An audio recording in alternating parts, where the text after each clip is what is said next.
Thank you for joining. Hello, this is Dr. Paul Cottrell. I'm recording on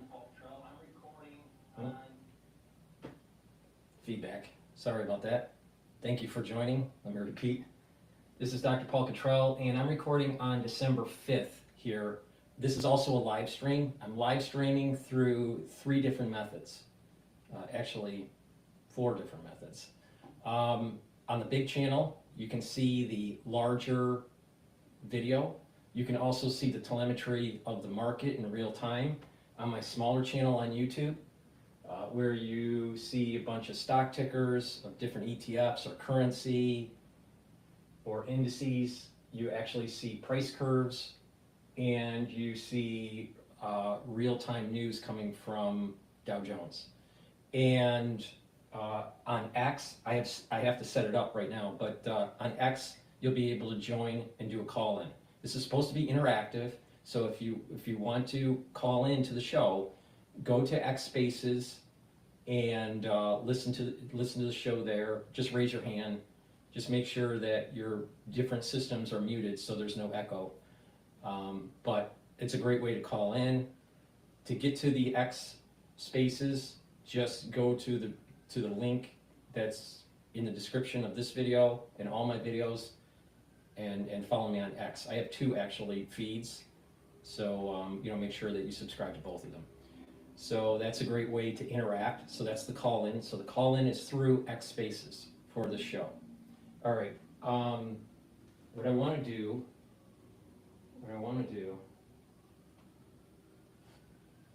with it being a one-man show, there's a lot of buttons that I have to click to make this thing work. So, pardon my, being a little bit discombobulated. There's a lot to go over in the news today. We want to go over what happened with Hegseth, the back and forth with Lindsey Graham.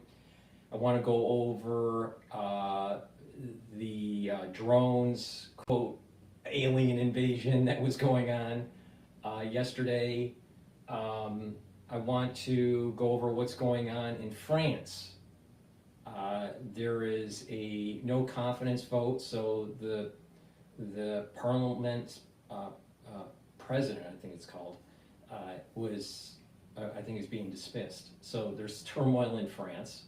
There's obviously things that are going on with the Middle East and Ukraine, and then also what's going on in the markets. So there's a lot to cover today, all right? I didn't do a feed yesterday. I had a terrible headache. I had those, the Dr. Paul Cottrell migraine again. So I didn't do a show yesterday. I apologize. But there's a lot going on in France, and the international markets. So before I begin with the videos, I want to just do a recap of the market. Now, the market has not opened up in New York yet. Okay, it will open up at 9:30. So let's talk about where we're at right now. So the S&P 500 is at 6,086 for the ones that can see the dashboard. All right. So 6,089. I'm sorry. 6,000. Wait, it closed. Right now it's 6,086. All right. VIX is at 1351. Euro USD trade is appreciating now at 1.057. So the euro is advancing against the USD. So the USD is slightly weakening relative to a couple days ago, which is surprising because of what's going on in France. So that's a little bit of a weird thing going on. Right now, BITO, which is the ETF for Bitcoin long, is at 25.55. So Bitcoin, I believe, has been appreciating. So we should see, when the market opens up, the ETF for BITO to be elevated a little bit. So oil is trading at 69.05, so below $70 a barrel. Now, there was a news announcement with OPEC that they were not going to increase production. So, and we'll probably hear that on Bloomberg when we cover it. You would think that if they're not going to increase production for a while, then that oil should be going up above $70 a barrel. Now, again, most of OPEC, if not all of OPEC, is Brent crude. So there's two different main oil markets. The Brent oil market, which trades a little bit higher than the WTI.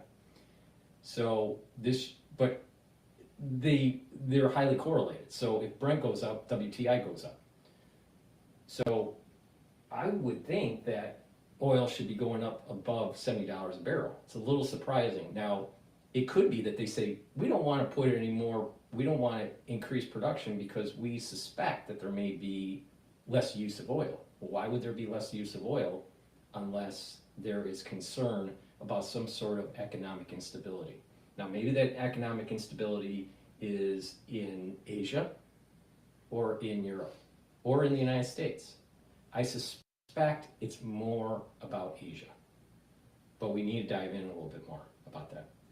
So the big question is oil going to be trading above $70 a barrel for WTI or not? Right now, it's just below 70. It's at 69. Okay, with that said, we're going to go to France 24 to figure out what is going on in France, all right?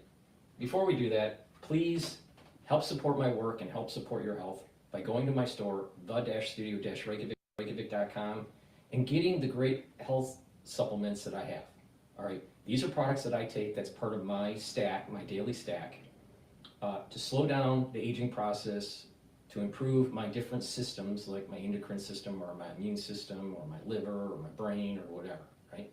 Cardiovascular system, guts. So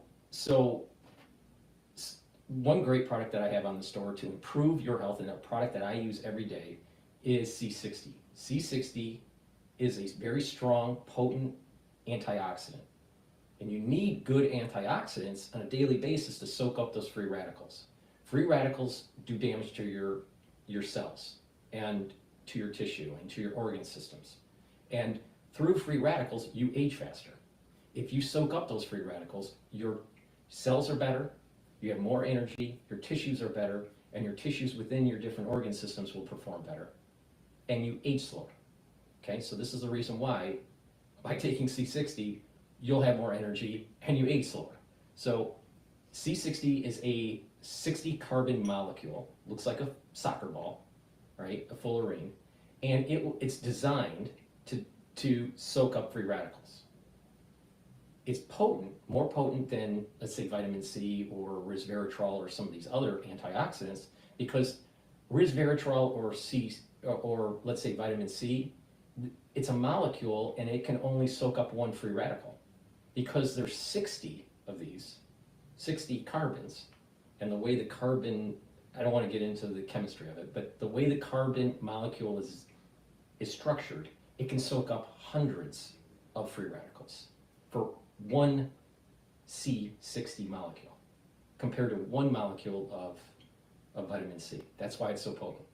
So take a teaspoon a day, all right? Just take a teaspoon a day, every day, and what will happen is it'll be soaking up those free radicals, and we slow down the aging process. Your mitochondria is going to be improved.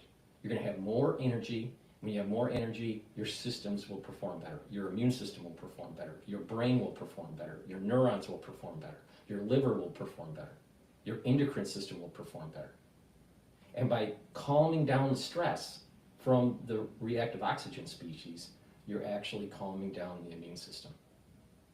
And you're reducing that chronic inflammation. Because part of the inflammation is pro-inflammatory cytokines and also free radicals. So you're attacking that inflammatory response through the free radical mechanism. So please, go to my store, the-studio-reykjavik.com, get the C60. I have it in 3 different varieties of oil. Because C60 is lipid soluble, it has to be in an oil. It has to be suspended in oil for you to be able to absorb it. So you can get it in avocado oil, MCT coconut oil, or extra virgin olive oil. You can get it in a 2 ounce, a 4 ounce, or an 8 ounce configuration. The higher ounce configuration, the cheaper it is per ounce. So it's up to you. Take a teaspoon a day. That's the best way to do it. Every day, there's compound effects. Your energies, your energy levels will increase, and the healthier mitochondria will increase, and you're soaking up those free radicals. It's a very potent antioxidant. It's a very high quality antioxidant. So please go to my store, the-studio-reykjavik.com. Get the C60 avocado, MCT coconut oil, or the extra virgin olive oil in a 2 ounce, a 4 ounce, or an 8 ounce configuration.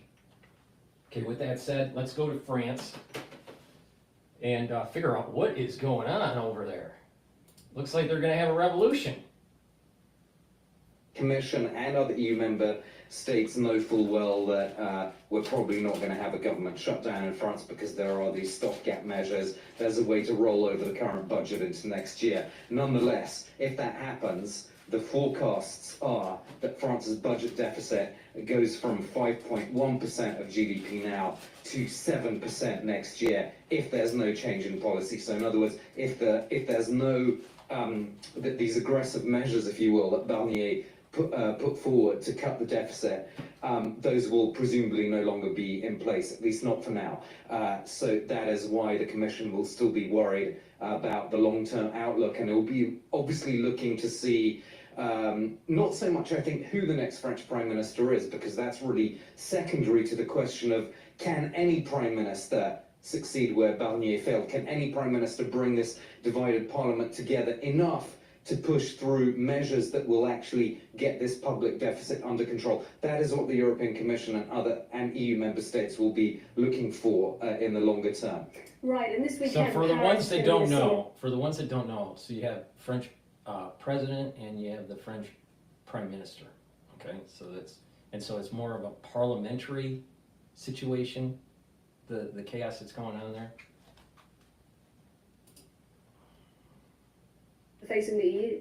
Well, Ursula von der Leyen and Emmanuel Macron are already sort of having a maybe war of words is a bit exaggerated, but certainly very public statements contradicting each other today. Ursula von der Leyen arriving in Uruguay to continue talks with Mercosur, that's the South American Latin American trade bloc, to finalize a deal between the EU and that Latin American trade bloc, which would lower tariffs and essentially create a kind of common market for 700 million people. That is something that she's clearly very keen to finish. She said earlier today that she was there to try and get this over the finish line, the Mercosur deal, in response, of course, President Macron saying that this deal as it stands is not acceptable, and France very much concerned that if this deal goes through, there will be blowback from the French farming sector at a time when, of course, President Macron is politically seems very much weaker than he used to be, and it would probably not be a good time for him to have a major farming backlash and protests across France if Mercosur goes through. So France's task now, faced with this determination that we're hearing from the European Commission, is to get other EU member states on board to oppose Mercosur. So even if the deal is actually inked between the European Commission and the Mercosur countries, it can still be not approved by EU member states. So to get that done, France will need the support of basically 3 other EU member states representing 35% of the EU population, and then it will be able to block anything that has been agreed before that. Armin Jordan, thanks very much. Thanks. Indeed. Now, a reminder for you that President Macron will speak tonight at 8 p.m. Paris time, and he will then lay out his vision, or he may lay out some of his vision for how France navigates this political quagmire. We'll take a look at that. We'll bring it to you live here on France 24 in translation. Of course, that's at 8 o'clock Paris time. Okay, so the news feed on the dashboard, OPEC Plus extends oil output cuts to late 2026. So output cuts. So that means that there's going to be less oil on the market. So you would think that oil should be going up, all right, based on that news. And they're extending it into 2026. Now, obviously, they can change their mind if things change. Now, they may be thinking, you know what, maybe with Trump's administration doing drill, baby, drill, there's gonna be so much oil on the market that they don't want to, that, you know, because WTI is gonna start to go down because of all this oil that's gonna be pumped out of the ground, that they want to kind of help the price a little bit by cutting their side of production, the OPEC plus. That could be. This might be their method to kind of counteract the drill baby drill policy from Trump. So maybe that's the reason why there's no real big, you know, movement in oil. But okay, we also have the Korea issue. All right. So let's. They're going to be talking, I think, about Korea here. To citizens. 대통령은 민주당의 폭거 때문에 어쩔 The president said he made the decision to stop the Democratic Party's tyranny. I share the same sentiment. Their tyranny has crossed the line and must be punished, but it cannot rationalize unconstitutional and unlawful declaration of martial law. 비상개혁을 합리화할 수는 없습니다. Taking responsibility for the order, Defense Minister Kim Yong-hyun resigned on Thursday. He's been accused by members of the president's party of being behind the failed attempt at martial law. Meanwhile, the deputy defense minister faced a grilling in parliament and pointed the finger of blame at his boss, saying that Kim had ordered the deployment of troops. South Korean police are now investigating President Yoon Suk-yeol for alleged insurrection. The crime transcends presidential immunity and can carry the death penalty. While the latter punishment, the impeachment motion, will be voted over the weekend. In other news, today the Syrian army has acknowledged that its soldiers have pulled out of the centre of the city of Hama in the heart of the country. The fall of Hama from government hands would represent a huge blow to President Bashar al-Assad, whose forces are still reeling after insurgents seized control of Syria's second city, Aleppo, just last week. The rapid advance by the rebels has surprised experts on Syria. Hama has been in government hands since the civil war began in Syria in 2011, and the front lines have been largely static for years. Well, Wasim Nasser is one of those experts on Syria. He's our terrorism expert as well. He's with me in the studio now. Wasim, what is happening in Hama? Can we say definitively government forces have lost the city? Definitely, government forces have lost the city, and even HTS fighters opened the prison of the city, and they set free many prisoners. We're gonna look at the map to see how it evolved actually in the last few days. So the blue area is the area that was captured by HTS and the rebels since last Wednesday, and we see that Hama was one of the stops that they had because the government forces in Hama put up a resistance since like 48 hours. We're gonna have a closer look to Hama to see how the fronts were this morning around the city actually. And here it is. So the blue area is the area this morning that was still held, that was held by the rebels, and the purple area is the area held by the regime.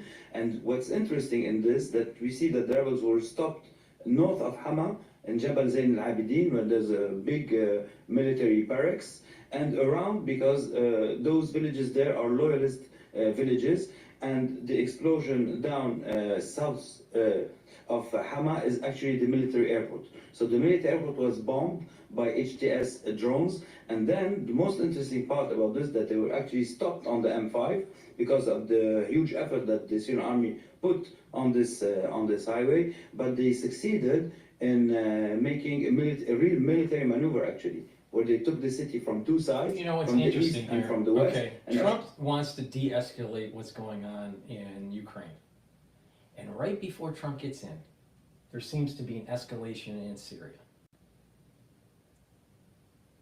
It almost seems as though you can never have peace anywhere when it comes to the Pentagon.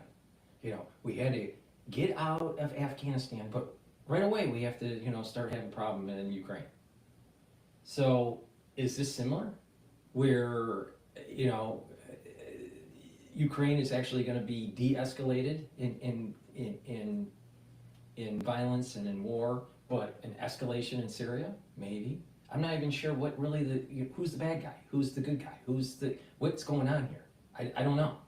I mean, because I know this was kind of an issue yesterday, and I didn't really cover it, so I'm a little like kind of one day behind on what's going on in Syria. But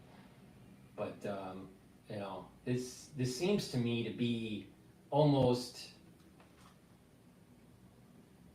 national security state catalyzed to you know, to create a more conflict in that region. Because, you know, if you don't have a conflict in Ukraine, you gotta have one in Syria, right? Crazy. All right. Oh, by the way, now footage is that I did set up for the ones that are just joining. There's 4 ways to, you know, watch the live feed or participate. Right. You can watch it on the big channel. All right. You can watch it on the smaller YouTube channel, which has the telemetry. You can watch it on my website, and you can watch the live feed of either channel, the big channel, right? Right? You can watch it on the big channel, or you can also watch the telemetry on my website. All right, so you can watch either one. And the way you do that is just go to the-studio-reykjavik.com and just go under broadcast and live. The drop down for broadcast live, it'll take you there, bam, and then boom, you got it. So it's the-studio-reykjavik.com to take a look at the live feed, and you can also listen to podcasts. You know, I have my audio version of these that are starting to be cataloged and data banked on the website, so you can listen to them. You can listen to it also on Podomatic or Apple Podcast. So there's lots of ways to listen. But during this live broadcast, you can watch it on the big channel. You can watch it on one of the smaller YouTube channels that I have with the telemetry. You can watch it on my website, the-studio-reykjavik.com under broadcast live. And you can listen in to X Spaces. Get on X Spaces, listen to it. If you want to do a call in, just raise your hand. You can ask a question, or you can, you know, tell me, you know, what's your opinion about what we're covering. This is supposed to be interactive, so please listen also on X Spaces, participate. All right, let's continue on. Around it, to go through the National Scene Army areas all the way to the YPG areas, it did not materialize yet, but this is a big challenge actually for them. But also handling the most important issue for them today as we speak is to be out of a terrorist classification. Okay. They want to get rid of this classification, and they are making their best, if I may say so, to get rid of it. And one of the latest communiques that Giuliani himself made was addressed to the Iraqi Prime Minister, telling him not to allow Shia militias or the Shia mobilization force in Iraq to get into the fight in Syria, and asking him to stay away from this war, and that this war doesn't concern him, as he stayed away from the war between Iran and Israel, so the latest war. Meaning also this is also messaging to Israel from Giuliani, and he also addressed, and we'll end with this, the population of Hama, which is very symbolic for the Syrian revolution, and he told them after 40 years of oppression, we are liberating you, and we hope that this liberation would come without a vengeance.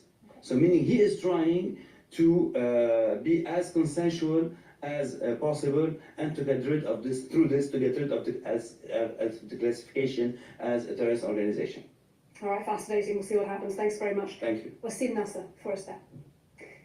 Now, Amnesty International has accused the state of Israel of committing genocide against Palestinians in the Gaza war. Amnesty is the first major human rights group to reach that conclusion. It said its report, published today, comes in the wake of months of detailed analysis, including, it said, evidence that Israel had committed 3 out of the 5 acts of the 1948 Genocide Convention. Here's the head of Amnesty, Agnes Kalamar. We looked at everything that needed to be considered, and at the end, the only reasonable conclusion that could be drawn is that Israel intended and intend to commit genocide. If you are supporting the ICC on President Putin, then you must support the ICC on Prime Minister Netanyahu. There cannot be double standards in the implementation of justice, and it is for, of course, the preservation of justice. It is for the Palestinians of Gaza. Well, Israel has All right, so strongly rejected the those market just opened, all right? And remember what I was saying about Bitcoin. So, Bitcoin is most likely going to go up. So the ETF in opening of BITO did go up almost $1. It went up 94 cents. So it's now trading at 26.49. So that did happen. That appreciation in Bitcoin ETF did happen in the open, and VIX is trading at about 13.48, very low risk. So equities probably will rally.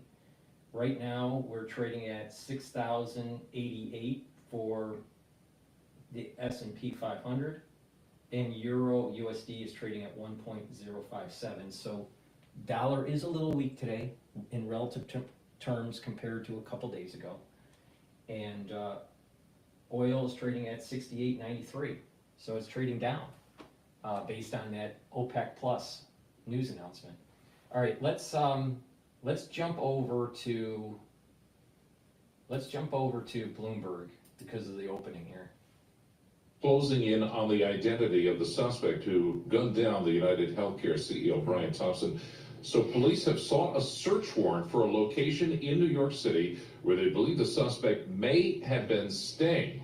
ABC says police now have a pretty good sense of who the shooter is, and they're still looking for him. He left clues at the scene. Now the words delay and depose were written on a shell casing, and a live round recovered in front of the New York Hilton Midtown. The inscriptions loosely echo a book, the title of which is Delay, Deny, Defend, which describes tactics allegedly used by insurers to deny claims. Law enforcement officials may look at it, and it suggests a potential motive, anger against health insurers. United Health was among a group of companies recently slammed in a Senate report for using automated tools to... I'll tell you, the insurance company has hijacked the healthcare industry. All right, but also there are agents, there are professional groups like AMA, right, that have also taken over the industry. So this is a complex situation, right? The medical industry is broken in the United States. It's broken. It's broken because of the way they train. It's broken the way they reimburse. It's broken because of the monopolies, from these professional organizations. So it's not really a free market at all. And now it's starting to move into where healthcare providers are now unionizing. So now it's going to turn a little bit more like in I guess it's the NHS over in the UK. So it's slowly moving into a very socialistic, controlled environment. Now think about this for a second. We have artificial intelligence that's coming in.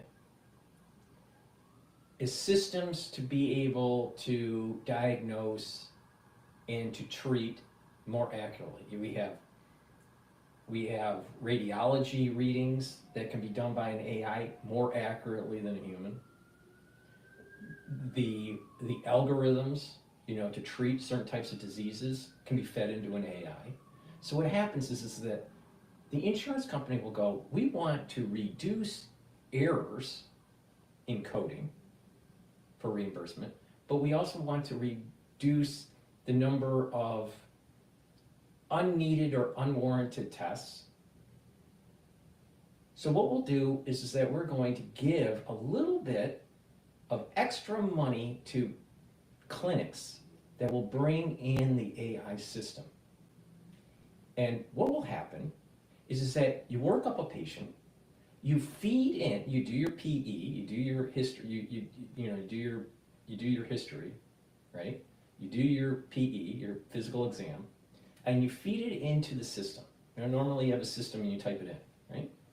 Well, that system is fed into an AI, and the AI will give you a differential diagnosis and give you a probability and how to treat based on the test results and the physical exam and what most likely it will be.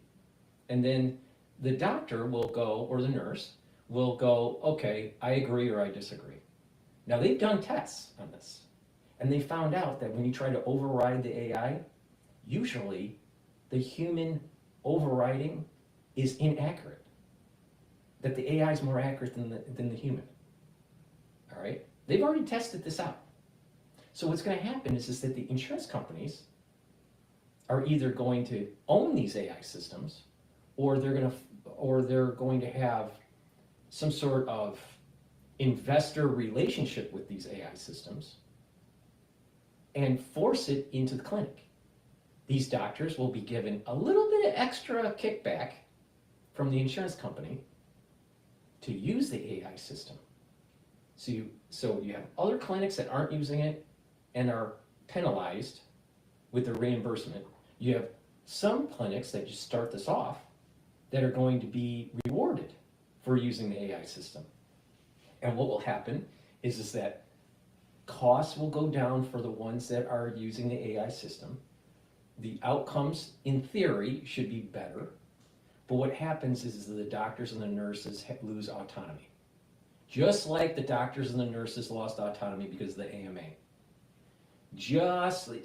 So they don't realize that in medical care, AI is coming in to determine what your differential diagnosis will be and what your treatment plan will be based on the probability, based on a probability set from the physical exam and your lab results. And those lab results could be radiological, it could be blood workup, whatever, right? And the only thing that the doctor or the nurse is doing is actually writing a prescription or telling you what to do. And the AI is doing everything else. So when you're doing the physical exam, you're typing it into your system, your patient database, right? And then that feeds into the AI. The AI spits out the result of what you should be doing,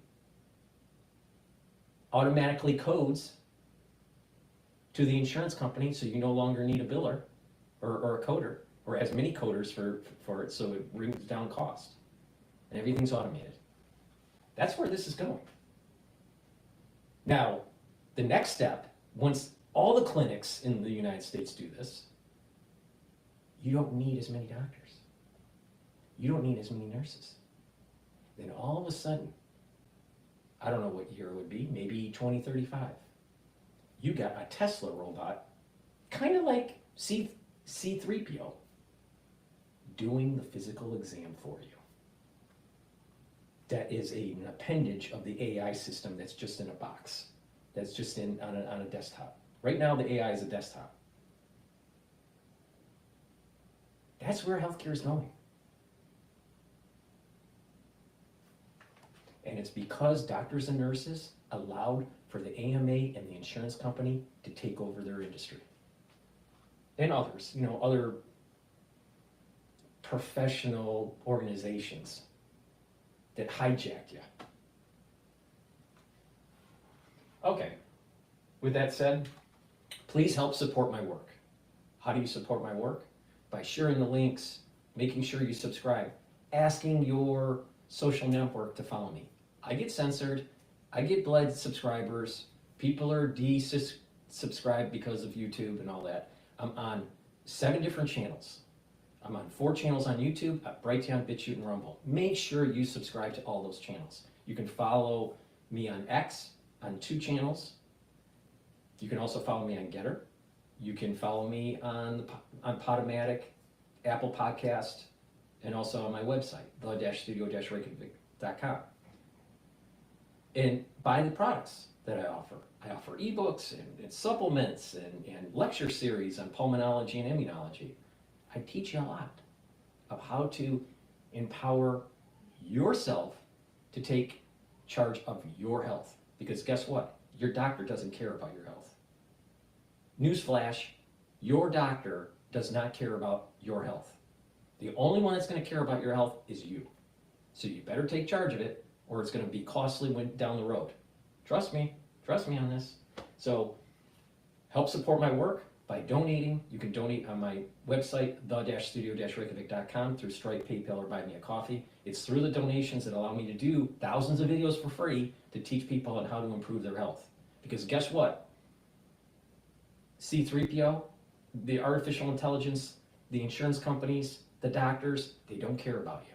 Trust me. In addition to that, be a paid member to my Patreon channel or donate on Buy Me a Coffee. That way you're helping support my work. But better yet, buy the products that I offer, because if you follow my protocol, you're going to mitigate a lot of the diseases that are very common in the United States. You're going to mitigate cardiovascular disease. You're going to mitigate diabetes or neurological disease. Now, it's not a magic bullet, but most of the disease in the United States is self-induced. So please go to my store, get the health products, follow my protocol. It's something that I do, all right? It's not something I just sell. It's something I've been doing for a long time, and I'm teaching you on how to follow in my footsteps. Great way to do it is, we're in the cold season, all right? Trust me, there's going to be higher incidences of people with the sniffles, not feeling well, because of different pathogens that are floating around, all right? You got influenza, you got SARS-CoV-2, you got RSV, you got mycoplasma pneumonia. Mycoplasma pneumonia and influenza seem to be on the uptick. So, you got to be prudent, all right? We're in the cold season in the United States. You need to be prepared. How do you prepare? It's about the pillars. Neutralize pathogens, bring down inflammation, soak up free radicals, all right? And have the products around, so the moment you're not feeling well, you can mitigate it. A great way to do that is get the structural nano silver drops that I have. I have cherry in 100 count, honey and lemon in 100 count, and blueberry in 100 count. These are made from structural nano silver, and what will happen is it will neutralize that irritant the moment you have that irritating feeling in your throat. It'll help to neutralize it and maintain the mucosal barrier that you need in your oral pharynx to be able to mitigate further infection, all right? If you have things a lot inflamed or your mucosal barrier is weak, you get sick quicker. Well, this is a way to mitigate that. So please go to my store, the-studio-reykjavik.com. Get a couple bags for your household, blueberry, honey, lemon, and cherry, right? Get a couple bags for your household, because we're in the cold season and you're gonna need it. Trust me, you're gonna need it. Cases are gonna be going up. I said cases were gonna go up in December and January. Be prepared. In addition, a great way to improve and boost up your immune system and neutralize pathogens is to do a certain daily routine, all right? That daily routine is to take a teaspoon of Max 35 or Max 14. So Max 35 or Max 14, all right? Take a teaspoon a day. If you're not feeling well because of the cold season or whatever, take a tablespoon or two a day. What you do is you switch it in your mouth, gargle, and then swallow. And what that's doing is it's neutralizing the irritant, and it's also maintaining that mucosal barrier. So it's boosting up your immune system. Really important, all right? So I take max 35 every day, teaspoon a day. If I'm not feeling well because of, the cold season or whatever, take a tablespoon or two a day, all right, until that problem goes away, and then go back down to a teaspoon a day. But this is very high quality. Boost up your immune system. Get the max 35 or the max 14. Should have that in your, in your house right away when you need it. Because what happens if you're not feeling well, and all of a sudden you get the nasal drainage, and all of a sudden you're coughing, and all of a sudden you have a fever, and you're going, damn, maybe I should have been prepared. Yeah, maybe you should have been prepared. Because what happens is that if you're chronically sick, like let's just say 3 times a year, all right? Most people are sick more than 3 times a year, but let's just say you're sick 3 times a year, and it's mild. You're sick for about 5 to 7 days. And that 5 to 7 days, it sucks. And you try to get better, and you do get better. But it takes 3 weeks with a mild cold to remodel the cells that were damaged. 3 weeks. So you were sick for 7, 3 weeks to fix it. So 1 month has been flushed down the toilet because you were sick, mild sickness. And now your body's remodeling, and you're inflamed, and and your immune system is a little bit down. Now carry that, you're sick 3 times a year. Well, that means 3 months out of the year, you're either sick or remodeling the tissues that have been damaged with a mild cold. Now just imagine if you had something major. That could take you out 6 months for remodeling. And people don't think about this. Just because you think you feel well doesn't mean you are well, right? Because your body is trying to heal what was damaged. And it takes time to do that, especially if you had a major pulmonary infection. Because it takes a while to remodel.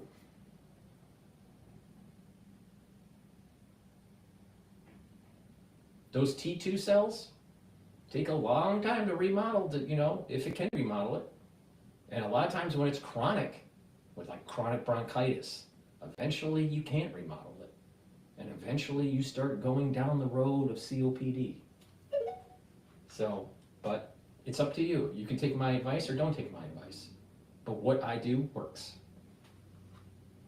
Please go to my store, the-studio-reykjavik.com, and think about that.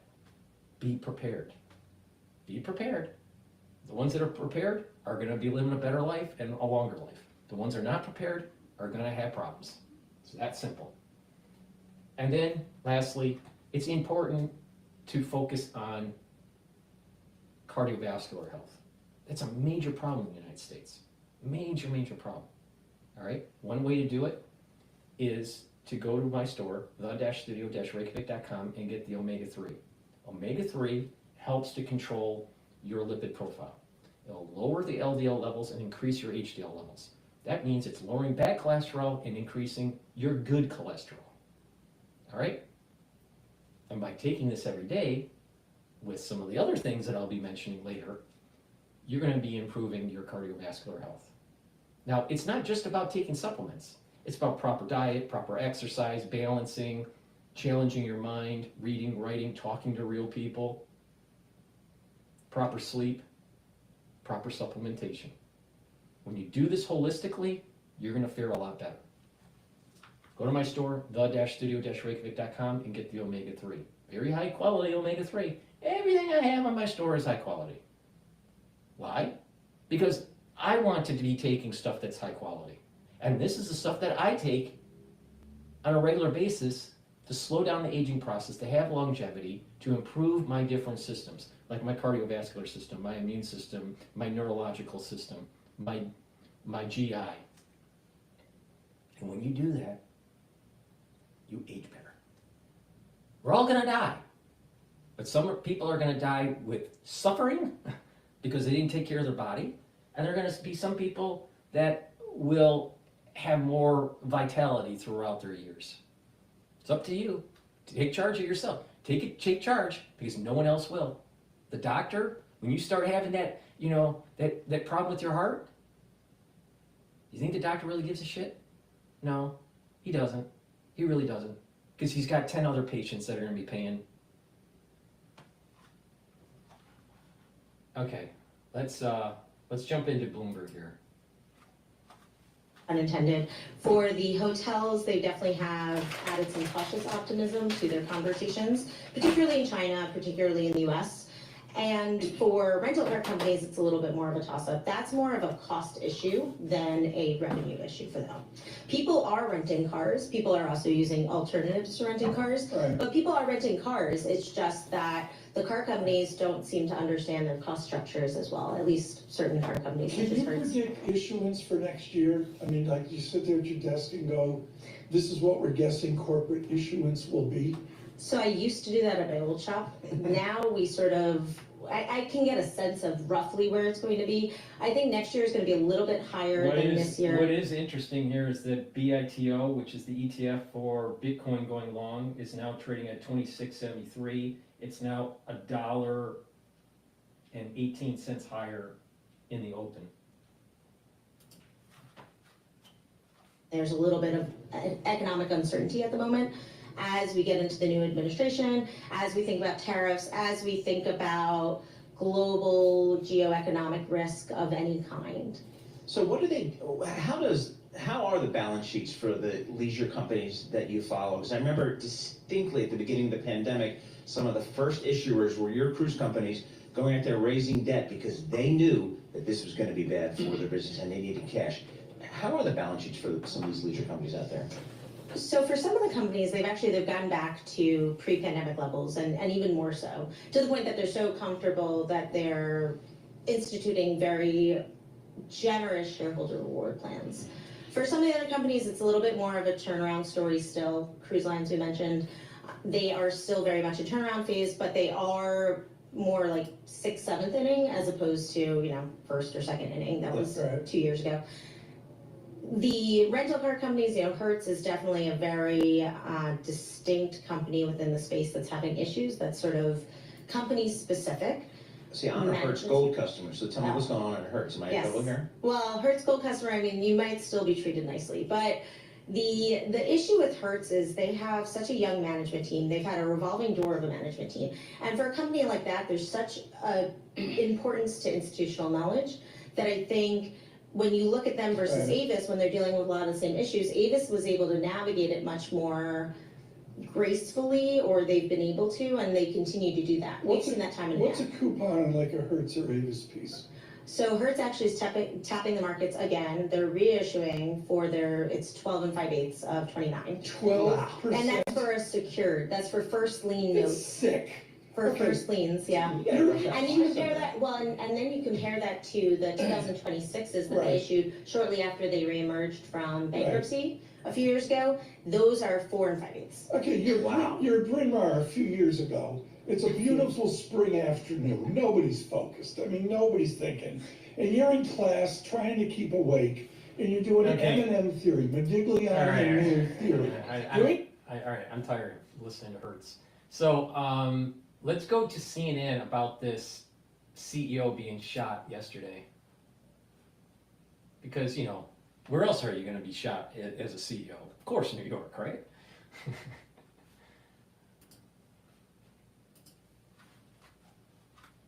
Just in on the search for this person who killed healthcare CEO Brian Thompson 24 hours ago. Words very much written on shell casings of rounds found at the scene. There had been some confusion in some places about that.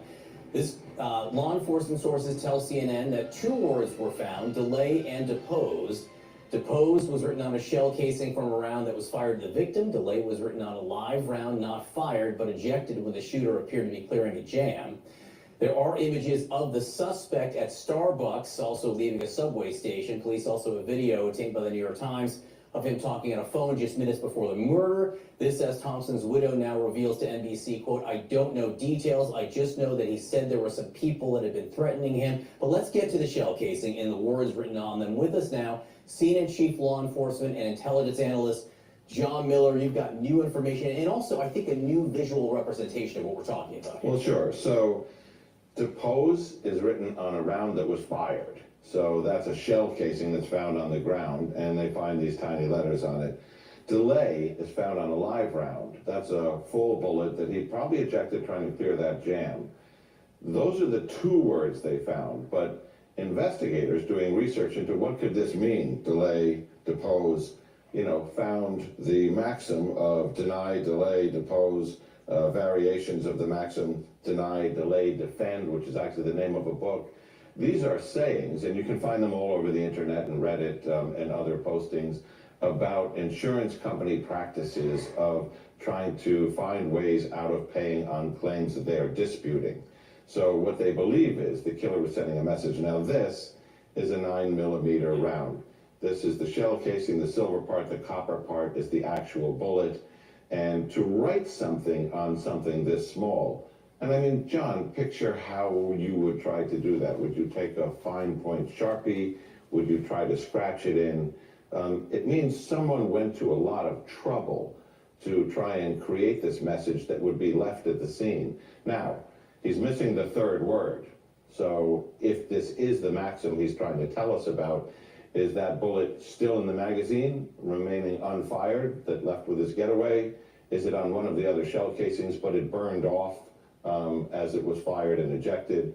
We don't know that yet. Yeah, but two of the three, and as you say, would require just a very high level of deliberateness here. So what does that tell investigators as they are very much engaged in this manhunt 25, 26 hours later? Well, it tells them, it gives them an answer and raises a question. The answer it gives them is, you have a killer who is... Let's take a look at this timeline that they built up here. 6:15 a.m. yesterday. Suspect leaves 57th Street subway. 6:17 a.m. he's at a Starbucks because, before you shoot someone, you got to get a latte. And then around 6:44 a.m., he actually shoots Thompson. So this is all happening within a half an hour, in 30 minutes. He gets out of the subway, has a Starbucks, and then shoots the guy, and then jumps on a city bike in 30 minutes. That to me sounds like a professional.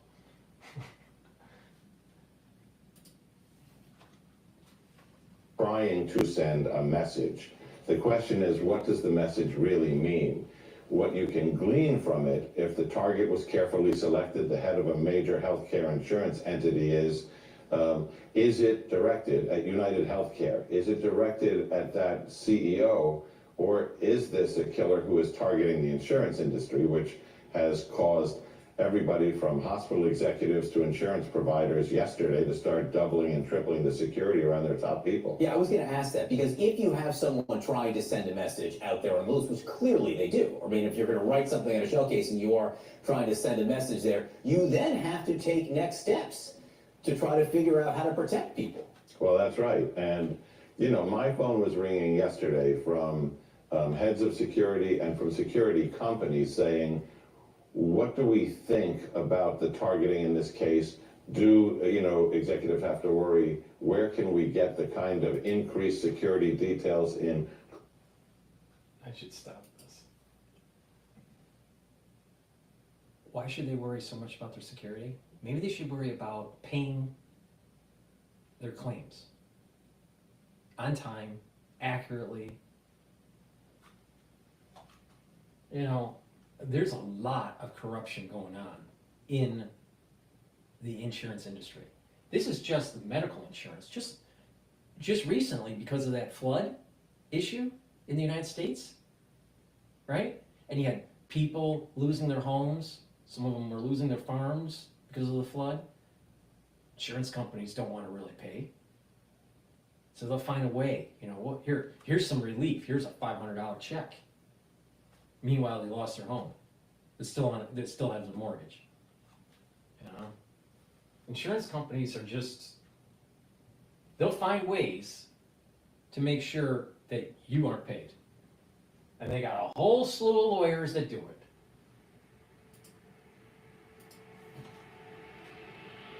Turning yesterday morning, they're turning faster today. All right, these developments keep on happening at a furious pace. John Miller, we're lucky to have you here. Please keep us posted throughout the next hour. Thanks, John. Kate? And joining us right now is former U.S. Marshal John Muffler and former Boston Police Commissioner Ed Davis. Ed, let's start where John just left off, talking about the question of personal security. Some detail that we got from United Healthcare was that United Healthcare was aware of threats to top executives.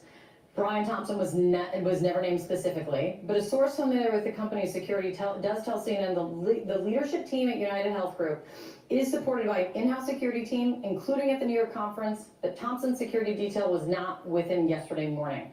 What does that mean? What does that add into this? Well, it's very troubling. The provision of security personnel is really a risk and compliance question. Each of these operations has a compliance and risk department. They should be having these conversations. We're risk and compliance, and we're worried about our CEOs getting shot in New York when they're doing an investor meeting. But let's not look at some of the nefarious activities that the insurance companies are doing. No, we don't want to do that. Let's correct some of the corruption that's going on in insurance companies. No, we don't want to do that. No. Let's just worry about our CEOs getting blown up in, on the streets of Manhattan. And if he does have a security function, he either said, I don't need it in New York. It's expensive to have a team travel with you and put them up. So sometimes executives say, I'll have a detail at my house, but I'm not going to have any protection while I'm traveling. I'll tell you, they live that shooter, when he walked behind Thompson and was just very calm, and there was a woman, of course, with a coffee in her hand, a latte, walking by, and just kind of like, this person was very, very calm. Now, someone that is not professional would be all jittery, their adrenaline would be rushing, they wouldn't, they'd be shaking a little bit, they may have been a little bit confused or a little bit off on their target because of this woman. No, this guy totally ignored her and focused. This guy looked professional, in my humble opinion. All right, but he looked professional. He didn't even care about that woman that had the coffee to his right, and she escaped. Now, of course, she didn't care because she had to go to work with her latte. It's 6:44 and she has to be in the office at 7 o'clock. Who cares if someone got blown away on the street? Welcome to New York. That nobody understands where they are. But this is a public meeting, a publicly advertised meeting, location and time. Everyone knows that he will be there. It's a very simple equation for someone stalking someone online and doing research to put together that this could be a good place. And notwithstanding the cameras, it's a very easy task to find them and then to do whatever it is that you want to do with them. And John, how does this manhunt shift now as Think we about are it. past? Think about, certain people are denied coverage and denied treatment because of their insurance company, and they die, or they get worse, or bills pile up because you thought the insurance company was going to pay, and then all of a sudden the insurance company's denying the payment, and they have financial problems, and they go bankrupt or lose their home or whatever. You don't know what the situation is. But to say that the insurance companies are all lily white, no, by far they're not. By far they're not. Now that doesn't warrant someone getting blown away in New York, right? Just because you're a CEO of an insurance company, you shouldn't be blown away. But the thing is that my understanding is there was some corruption that was going on, and there was investigations of corruption within the industry. This looked like a professional hit. I don't believe that it wasn't a professional hit. Now, why it's happening, that's left to interpretation. But this guy was very, very calm. Very calm. The 24-hour mark since this guy's been on the run. Well, I think they have great leads. I imagine in the next presser there'll be more information. clearly they have a list of clues that they're running on and are aware of the direction he traveled and the way he did it. My assumption is that he was there a day or so, if not longer in advance, conducting pre-attack surveillance. So it'd be a good time for NYPD to look at those cameras in that location. Could be a time where he wasn't wearing a mask, the day of the shooting. So I think there's some good clues there. I think there's some understanding of warning behavior typologies that he's exhibiting. Because everything looked new, I'm really sure that what was in that backpack was another jacket, right? So he runs the scene, finds an area, takes the jacket off, and then puts on a new jacket and walks away. And it's not hiding his face. Are you really going to be able to do some sort of telemetry, some sort of facial recognition with the coverings that he had in those videos? You're not going to be able to. This guy knew what he was doing. I'd be shocked if they find this guy. Shocked. Fixation, pathway of violence that they can run on and look at as clues to where he may be and where he may be going. I want you both also to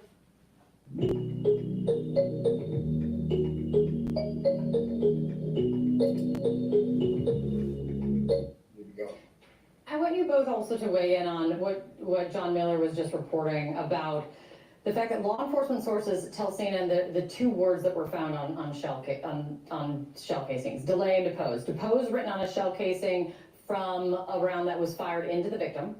Delay written on a live round that was not fired but believed to be ejected when the shooter, he appeared to be clearing a jam. And those words are really all over the internet, from people angry at the healthcare industry. Blogs, articles, in various combination, using these words as critical of the healthcare industry. John, what do you do with this? How do you help this try to narrow your search for who you could be looking for? Well, obviously, there's just two words that they found, and I agree with John Miller that very likely there are other words in that magazine, but it's an indication, again, of that behavior leading up to the attack, and there's some giveaways there. So I think, again, looking at that type of leakage of the words he's using, many of school shooting attacks and other workplace violence attacks, there's leakage, and meaning that others in that person's environment are aware of such terminologies. And, those people who are watching CNN and other news media, they see that face, hear those words, thinking like, oh, he did make a post. I knew a guy made a post, or a family member, a loved one. So I think those are going to help those in that person's life, maybe report to law enforcement those pre-clues. That is interesting. Ed, what do you think of that? Well, John's exactly right. It's a great clue, and if someone has heard him use those words before and sees that picture, especially of his face in the Starbucks, they would be able to put two and two together and get in touch with law enforcement, hopefully. But the other thing is you have to also think about the fact that he may have been leaving more of a message. I think it's unusual that someone that well prepared and effective inadvertently dropped a cell phone at the scene. It sometimes takes a day or two to get into those phones. I'm wondering what messaging is on that cell phone. Is someone trying to explain themselves with a burner phone that might have one or two pages of information on it? That's something we have to look out for. And we also have to keep in mind that this could... I lost the audio. What happened?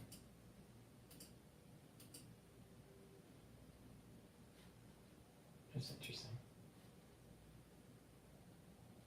Where'd the audio die? Why? Something we have to look out for. And we also have to keep in mind that this could be a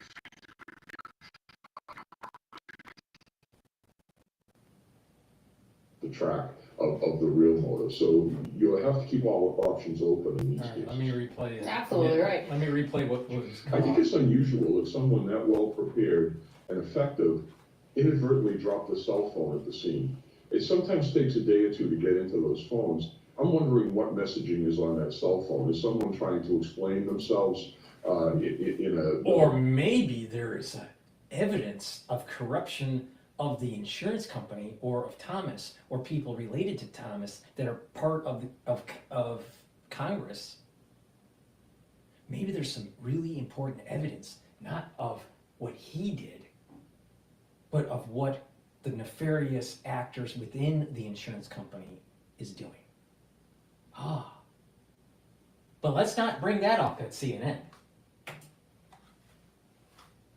On a phone that might have 1 or 2 pages of information on it. That's something we have to look out for. And we also have to keep in mind that this could be a feint. It could be purposely putting detectives off the track of the real motive. So you have to keep all options open in these cases. Absolutely right. John, do you assume he is no longer in Manhattan, or do you think he's more likely still in Manhattan? I think he's gone. These are great questions.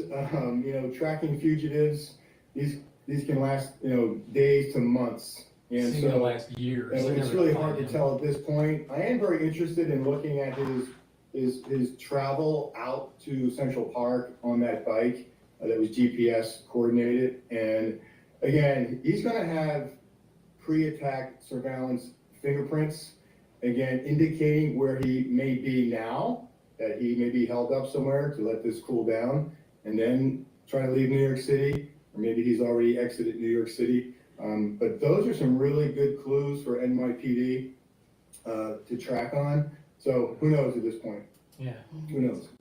Thank you both so much, as always. It's great. When you have law enforcement that needs to use Reddit to find out what the meaning of certain shell cases are, I don't think that the law enforcement knows that much. This guy got away. There's no way they're gonna find him. There's no way they're gonna find him. I don't believe it. All right, let's go to BBC about the South Korean president being pushed out, being called to resign. That was a very weird thing that happened in South Korea, all right? The previous broadcast that I had, we were covering it in real time, what was going on, all right? And that was, there was martial law, and then the parliament voted down the martial law, and then he rescinded the martial law, and then the next day, there was a vote for pushing out the actual president, have him resign. So let's go to BBC and find out what is going on in South Korea. People ask me all the time, Chris, if you could only take one supplement for the rest of your life, which one would it be? The answer is easy, redwood. You see, redwood is a powerful... Get the latest on this from my colleague Steve Lai, who's in Seoul for us. That commercial, all right? Trust me on this, all right? I know what I'm talking about because I've been doing this for a long time, since I was 16 years old, all right? There is no one supplement. There is no one supplement for proper health. It's all about stacking and having a theoretical framework to work on. And that theoretical framework for slowing down the aging process, having more longevity, having more vitality, and improving the different systems in your body, it's going to take a multi-pronged approach. Proper diet, proper exercise, proper supplementation, proper sleep, challenging your mind, balancing. You don't get that in just taking one supplement. It's a holistic approach. And then the supplements you take have to be stacked in a certain way, because you have to have a probiotic, and you have to bring down reactive oxygen species by taking antioxidants. You need cofactors for certain types of enzymes. There is no one supplement. If someone says there's one supplement, they don't know what they're talking about. They're total bullshit. They're total bullshit when it comes to health. That's why it's really important to pay attention to what I'm saying, because nobody is as comprehensive Nobody is as comprehensive and as accurate on this. Trust me, all right? So when it comes to health, to mitigate problems, you have to have a multi-pronged approach. Proper diet, exercise, supplementation, sleep, train your mind. That means reading and writing. That means talking to people. Mindfulness. Some people, would call that meditation or spirituality, but some sort of mindfulness. Those are balancing exercises to activate that cerebellum. Proper supplementation. When you do all those things together, you're going to see major improvements than some person saying, the most important supplement to take is blah, blah, blah. There is no, because there's not one supplement. If that was the case, then your body would have evolved in such a way where there's only one need for one type of chemical. Obviously, that's not the case. You have so much biochemistry that's going on with feedback loops, positive and negative, with these different chemicals and how they metabolize. It's an orchestrated thing. It's very complex. It takes a lifetime to fully understand the biochemistry of how our body works. No one really knows for sure exactly all of the things that are going on. The feedback loops that are going on with just the immune system alone. We're nascent in our understanding of the immune system. Yet you have people out there that think that they understand it. You have agencies like the CDC and the FDA that think they understand the immune system. They don't. They really don't.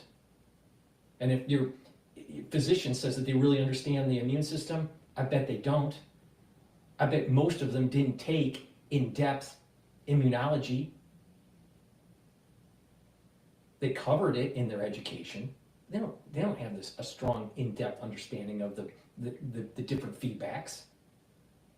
So there is no one thing to take. It's about stacking. And it's about that theoretical framework of bringing down inflammation, soaking up, those free radicals, and neutralizing pathogens. And by doing that, you're strengthening up your immune system to allow for self-healing. There's a self-healing process that takes place. But it takes a lot of different things to stack to do that. You got to take the turmerics and ashwagandhas to bring down the inflammation. You got to take strong antioxidants like ubiquinol and C60 to soak up those free radicals. You have to take things that will neutralize pathogens, that are antiviral or antifungal or antibacterial. And then you need these cofactors that are in multivitamins. There's no one thing. There's not one chemical or one thing to take. It's so asinine to think that. Obviously, they don't have an understanding. All right, with that said, let me do a product plug. Please go to my store, the-studio-reykjavik.com, and get the deodorant bars. I've partnered up with Rainbow Herbals, and we've created these deodorant bars in citrus and also in peppermint, lavender, and tea tree. These are made from essential oils from the Himalayas. Very high quality ingredients. There's no aluminum, no baking soda in these, and it's a dual purpose product. What it does, you use it as a deodorant, but also it helps to detoxify your body.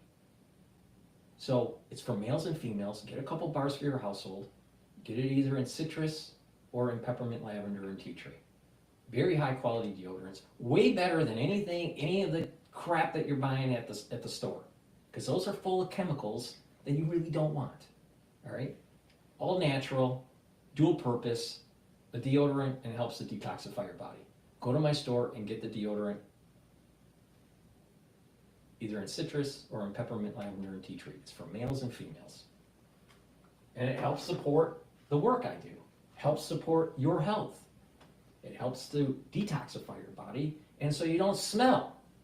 You don't want to be a smelly person, all right?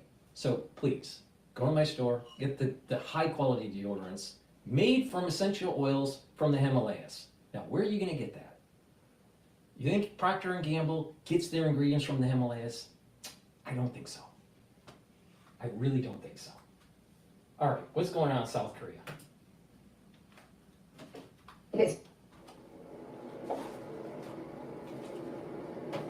Yeah, thanks, Lakshmi. It's just about 7 o'clock here in Seoul. The sun's gone down, the working day has come to an end, but the protests have continued throughout the day. Various shapes and sizes, different interest groups and political parties as well have been protesting and making their voice heard with regards to what has happened here in the last 48 hours following that decree for martial law, even though now it's been rescinded. Now, there is a candlelit vigil that's happening this evening as well, and now that the working day has ended, we are expecting those participants making their way to these rallies to increase. Worth noting as well that there have been some rallies in support of President Yoon as well.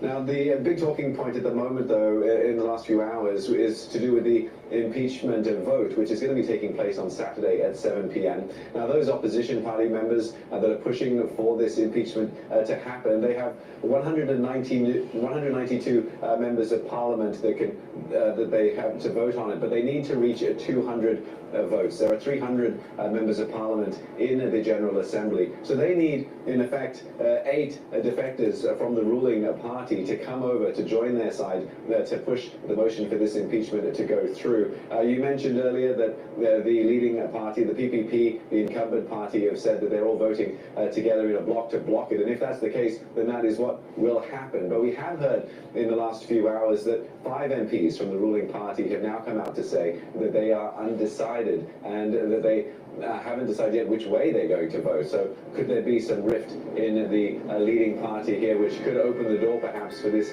impeachment motion? I'll tell you, there's definitely some infighting going on within South Korea. You know, I'm shocked that they aren't more forceful with the impeachment. So that means that, you know, there's a fight between this, I don't know, pro-North Korean faction. You know, to me, it seemed as though the president was trying to fight corruption charges. He's up for corruption, all right? His wife seems to have been doing things that she shouldn't have been doing, so there was investigation. So it seemed as though he was blaming North Korean infiltration within Parliament, and said, "Well, we're going to have martial law." The Parliament on both sides, his party and the other party, decided to overrule the martial law, so the president had to rescind. And then you would have thought that the solidarity of the two parties would push for an impeachment. And that's what I thought was going to happen. And they're still dragging their feet on that. So there must be some really serious issue between the two parties that are in Parliament. Now, I don't know the names of the parties. I don't follow South Korea that much. But there is definitely a struggle between the two parties. Now, I still think that the president was trying to use, we'll quote, martial law and some sort of, you know, crazy instability in the country to try to kick the can down the road for the investigation on his wife. It seemed very a bad idea to do. It seemed to me that, you know, it would have been just better to step down than to have the country go into chaos. I'm not so concerned so much about the president being impeached. There is some stress in the currency market between the Korean won, the South Korean won, and the USD. But the other currencies around the world don't seem to be phased at all. It's obviously didn't phase the equity market in the United States or the VIX index. So, you know, it seemed to be like a nothing burger in terms of international. What I am concerned about is what's going on between the alliance between the United States and its allied partners in the Pacific region to circumvent China if China attacks Taiwan. Is South Korea strong to be able to maintain that strategic deterrence? That's in question. Another really important thing that is to kind of glean from this, how stable or unstable is the DMZ? We've been told since I was a kid that everything is so super armed up, and that if there were just one little incident could happen, Seoul would be leveled because of the armaments that have built up on both sides, you know, the South Korean side and the North Korean side. That Seoul would be leveled. How strong is the North Koreans? I don't think they are. I don't think they are. I think the United States is being told that the DMZ is so wired up that flash of war could start at any moment. Why didn't it happen during this time? Why didn't it happen during the crisis in 2020? Why didn't it happen when Kim Jong-un was not getting the attention that he wanted from the Biden administration? So he just starts launching rockets. I don't think North Korea is as strong. I really don't. When you look at pictures of their military, they don't look like they're getting fed very well. Do you think they would be able to sustain a war effort? Probably not. So why are we being told where we need to deploy 20, 30,000 troops in the region? And I understand that we need troops in the region for deterrence against China. But do we really need deterrence against North Korea? Probably not. We're being sold a bill of goods that doesn't exist. That's the bigger issue here. That they will need to find 3 more votes before that happens. Now, I spoke earlier to Dr. Yok Yong-in, a lecturer in Korean Studies at the University of Sheffield, about this whole impeachment process. As you already briefed, so once the proposal is supported by at least 2/3 of the National Assembly, the Parliament representatives, then the resolution is set, and then the president immediately loses his power from his office. But then it doesn't mean that the whole impeachment process will be completed. So after the president loses his power, once the resolution, if the resolution is set by the majority vote, then Prime Minister will automatically be a deputy of the president. But then we are seeing that the Prime Minister might have been part of the cabinet review of the first martial law decree declaration before it was announced. Once the National Assembly members pass the proposal of impeachment, then it is brought to the Constitutional of Korea. So the Constitutional of Korea will review the National Assembly's resolution for impeachment. The Constitutional of Korea judges, they have to, in legal just take a 50,000 foot level on this and what she's saying. You don't have to be a lawyer. You would think that what's going on with their constitution and what's going on in their parliament with the president is chaotic. Why isn't North Korea deciding to make a move? Why? Because North Korea can't. That's why. And we're being sold a bill of goods about how dangerous North Korea is. And we're afraid to do anything about it. We call it cite, and it means to uphold the National Assembly's resolution. Then it is only then the impeachment process is completely completed in legal process. This right here, what is going on? What's going on with the impeachment? The guy probably should be impeached. He shouldn't have created martial law against his countrymen, right? But especially because his wife is corrupt. But the thing is that this is a data point that shows that the United States citizen has been sold a bill of goods about North Korea. I know this issue is South Korea, but you can understand dynamics of things that are tangential.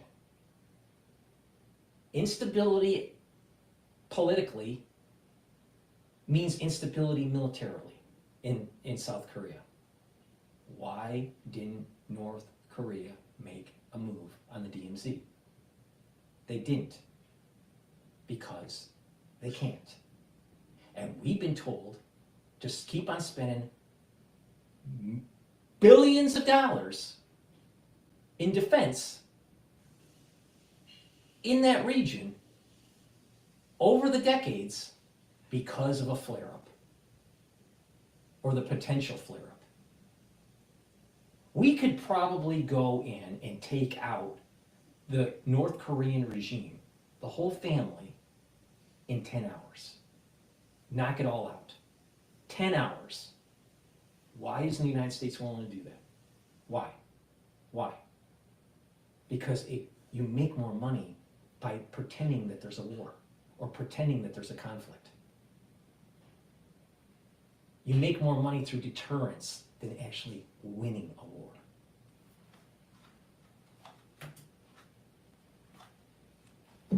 If the legal impeachment process is completed, then within 60 days from then, the election to elect a new president must take place within 60 days.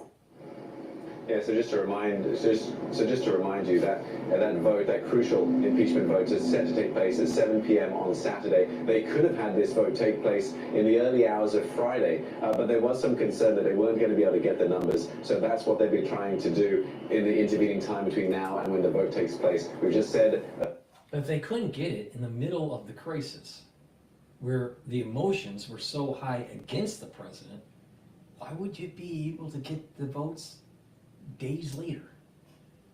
Because that emotion has kind of dissipated. Who knows? For the ones that are watching on either channel, right, you can join X Spaces and you can do a call-in where you just raise your hand, you could ask a question or tell me what you think. This is supposed to be interactive. For the ones that are listening on X Spaces, if you want to ask a question, please do. The whole idea is to have an interactive session here about the news. So let me drop into Bloomberg and find out what's going on in the markets. But before I do that, I just want to mention that the equity market for the S&P 500 is trading at 6,081, and the BITO ETF for Bitcoin long has gone down a little bit, and it's only up from the open at about 80 cents. Okay, what's going on in Bloomberg? Next. Inauguration Day is January 20th, 2025. Is Fed Chairman Jay Powell going to receive a phone call from the White House, do you think, on that day? I don't think so.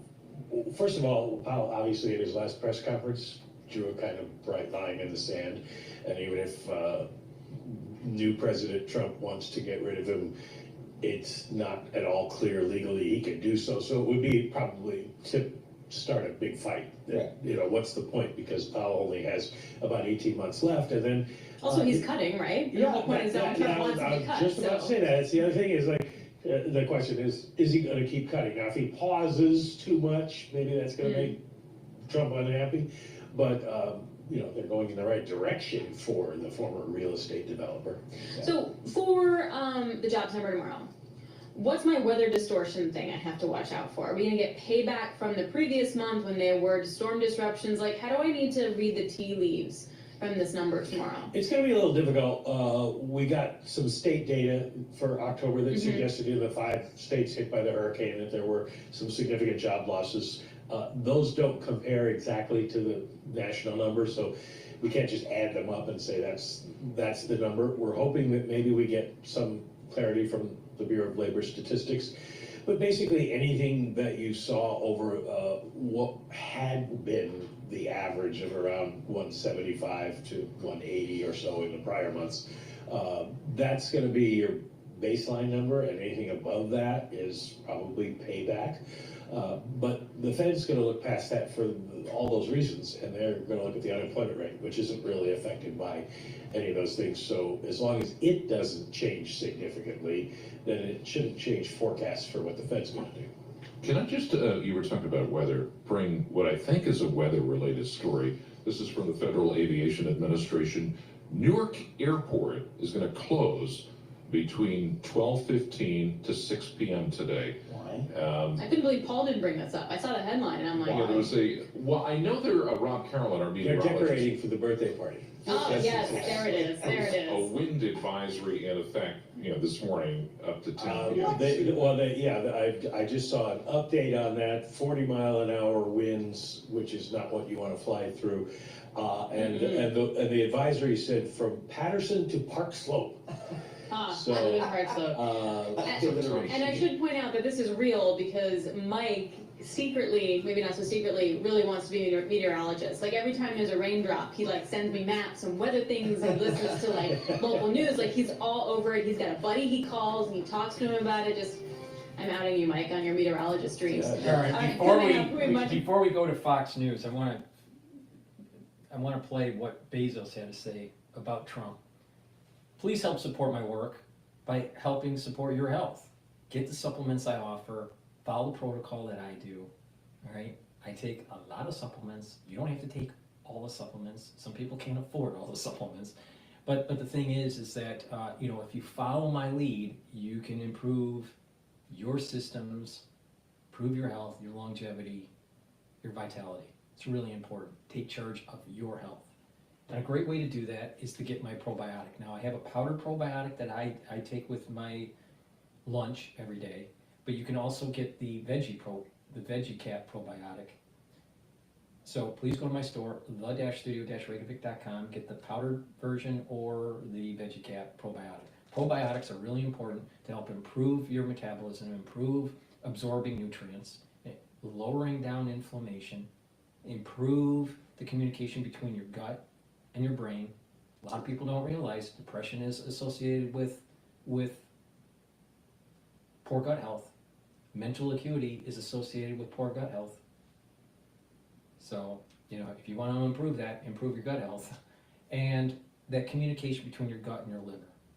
All right, so please go to my store, the-studio-reykjavik.com, get the probiotic, powdered version or the VeggieCap version, and improve your gut health. All right? A lot of people don't realize health starts at the gut. All right? If you don't have a good gut biome, you're not going to have good skin. You're not going to have energy levels right. Your hair is going to be subpar. Your nails will be subpar. Your metabolism will be subpar. Your mental acuity will be subpar if you have poor gut health. So please go to my store, the-studio-reykjavik.com. And since we're talking about the GI system, as we get older, our pancreas doesn't work as well. We need to lessen the load on our pancreas. Our pancreas creates enzymes to break up carbohydrates, proteins, and lipids. So take digestive enzyme complex to lessen the load on your pancreas so you can break down those carbohydrates, proteins, and lipids. In addition, this has proteolytic enzymes to break up glycoproteins. Super important to break up certain types of S proteins during 2020. And that's the reason why I told you to take this. In addition, this has bromelain in it. It's fibrinolytic. That means that this also helps to break up clots. It's dual purpose. Again, like I said, I'm the most comprehensive on this. So please, go to my store, the-studio-reykjavik.com, get the digestive enzyme complex, reduce the load on your pancreas. If you work out, if you're an athlete or semi-pro or, a recreational athlete and you want to refuel your body quicker and recover quicker, also take the digestive enzyme complex to be able to break up those nutrients and to absorb them. So please, go to my store, get the digestive enzyme complex. This is a very high quality product. It's the-studio-reykjavik.com. Just a reminder, please use the discount 5, all caps. Discount, all caps, right? Discount, and then the number 5. You get $5 off, all right? It's been there, that discount has been there for 5 years. So please, use it to help reduce the cost of the shipping, all right? I want to get you the products in your hands, use them, improve your health. All right, Jeff Bezos, what does he have to say? Today's actually a really exciting day because we got to unfold one of these units right in front of a crowd of people. More and more, as we switch gears now, you see more and more people who were not on the Trump train the first time around, didn't want to accept it, perhaps jealous of it. The guy who owns the Washington Post was one of them, a big critic of Trump, making sarcastic comments about Trump for the first 4 years. Trump took aim at Jeff Bezos, too, and his own Washington Post. You got the sense things would be different, in my view, when Jeff Bezos told people at Washington Post, we're not going to endorse a candidate leading up to the election. He had a bunch of people quit because of that. Can you believe a guy losing $70 million a year to keep them employed would get the people get so upset they would quit on him?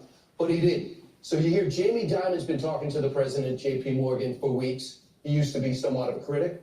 And then you see Elon Musk, who had walked off the president's business council after what he thought was a controversy in Charlottesville. He is now firmly on board, and those two are bros, it seems. Now he's working for him.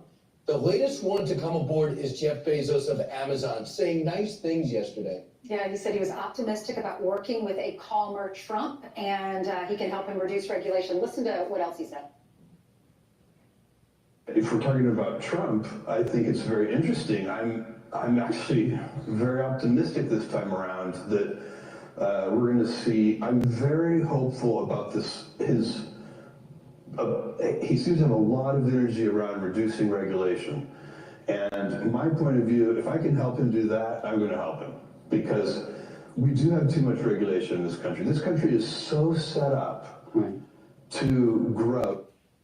He's absolutely right. And so later today at 10 o'clock this morning, the Department of Government Efficiency, DOGE, which is being headed up by Vivek Ramaswamy and also Elon Musk, they're going to go to the U.S. Senate. Joni Ernst is going to be hosting them this morning. And then this afternoon at 3 o'clock, they're going to be meeting with both houses at the behest of Speaker Mike Johnson. And what's interesting about this, and this kind of dovetails, Brian, to your point about how some people who were not Trump fans in the first Trump administration are now coming around. This includes a bunch of Democrats. There's a thing now in the House called the DOGE caucus. And there are actually a number of Democrats who are involved. For instance, you got Jared Moskowitz. He's on board. Florida. He would like to make the Social Security and FEMA independent agencies that would report directly to the White House. Then you got Ro Khanna and Bernie Sanders. They would like to cut government spending, particularly at the Pentagon, and the argument they make is, look, they failed like 8 audits and stuff like that. And the brilliant thing about the DOGE caucus is these people who may be on the other side of the political aisle, they can be on TV, they can talk about government waste, they never have to take an official vote. So in other words, it sure looks like they want to cut stuff, but they're not really cutting. Yeah, but listen to the elites in their comments. Jeff Bezos said, oh, he's for deregulation. Okay, he was the first time as well. The only difference is that you have a political mandate that just happened. You have the popular vote and electoral college. You want every single swing state. And so I think now these people, you got even Mark Zuckerberg that's saying that he likes Trump now, wants to have conversations with him. Thought that he did have the conversation. He thought that it was fantastic what Trump did after the attempted assassination. He goes, he's never seen anything so courageous in his life. But they have the political cover now. They didn't have the will before. I'm not going to condemn them for coming on board, but I do feel like there are some Johnny-come-latelys right now that the American people have finally spoken. There's a lot of us out here that just want a free market system, the border to be secure. I know what you're saying. And now they're on board. At least acknowledge you're wrong. You're wrong. Like Mark Zuckerberg, if you want to impress me, do what Elon Musk did. Let journalists go into the Twitter files, go into the Facebook files. I want to find out exactly what you were up to in 2016 and through the pandemic. Expose what happened. Maybe you didn't know, maybe you did know, and find out who was really. The thing is, I was censored on Facebook when trying to inform the public about what happened, during the crisis and how to mitigate it. And I still have to play, whack-a-mole with YouTube. But, the thing is, I'm still alive, still kicking. As Steve Jobs says, I'm vertical, and I'm helping people, all right? But the thing is that it was people like Zuckerberg that was towing the line of the national security state, to censor people from informing the public on what was really going on during the crisis. And some agencies, some media outlets were demonizing people that were covering this. And the reality is that I wasn't wrong. I was 100% right. 100%. I said that there was a crisis. It involved the way, it involved man-made things that were in a laboratory, that were released on purpose, that caused harm. Released on purpose, all right? And it wasn't the first one. There were actually 3 that were released on purpose. So, but the thing is that, and then I also warned, the treatments and, the inoculations and the problems with unproven technologies, unproven biotechnologies that ends up activating human line 1, that ends up integrating into genomes. Talked about AIDS-like syndrome and how it's affecting the immune system. Talked about turbo cancer. Oh, it's up. It's up by a lot. Autoimmune disease. And I warned the public, you got to get to the root cause. And the root cause is a runaway national security state doing things in a laboratory they shouldn't be doing. But too many people are focused on inoculations. Just stop the inoculations. That's not the root cause. The root cause is what they're doing in the laboratory. And it was Zuckerberg that censored me, because he was towing the line for the national security state. It's not a CCP virus. It's a USA CCP virus. I am 100% positive on that. The pandemic. If you just look at the umbrella effect of this, though, it's wonderful for our country. We have President Trump, and then you have all of these leaders, these billionaires that are behind him, that really impact all of our lives. Jeff Bezos, I mean, we all order on Amazon. Monday, I spent more than I should have for cyber, but I saved a lot. Yeah, she's going to show her bills a little bit later next hour. No, but I've got a lot accomplished. Let me interject. I know I'm going off on a tangent, but it's my show and I can go on a tangent. There's a lot of people talking about prion disease. It's not prion disease, it's amyloidosis. I'm real sure about that. Amyloidosis, not prion. And oh, by the way, you can get it both ways. Through the infection and the inoculation. But yeah, my point is Bezos is on board. You have Elon Musk, who is the wealthiest man in the world, right? With Tesla. And then we have Mark Zuckerberg. We're all on Instagram. We're all on Facebook. So I'm just excited about the fact that we're all working together. Unity for the country. Well, it is unity, but I'm always skeptical. They're doing it because it's their hides. Mark Zuckerberg, now that Donald Trump is in charge of the federal government for the most part, Mark Zuckerberg doesn't want Donald Trump to regulate social media. He doesn't want them to open up and take a really good look at a lot of this stuff. And that's why a lot of these people who suddenly, we didn't hear a lot of them say anything before Trump was elected. Yeah, exactly, because they're afraid that it's going to be exposed. The Smith Modernization Act was being implemented at the social media level, where you had agencies within the government dictating what could be posted, which should be posted. So what that does is it creates psyops, and it also censors real information that people needed to save their life, all right? And they have also infiltrated the mainstream media. So they've infiltrated the MSNBCs and the CNNs, and have guests on pushing an agenda for the national security state. But then you have this whole new thing in the United States and worldwide, social media, which is more chaotic, decentralized, but they paid Facebook national security state paid Facebook to have employees to censor people. And that was happening at Twitter too. Interesting. Now they're all pro-Trump. Because Zuckerberg doesn't want to hang from a tree. Because guess what?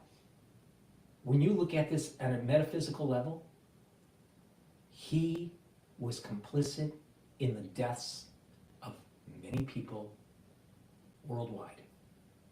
He is complicit with more than 1 million deaths just in America, just in the United States, because he towed the line of the national security state.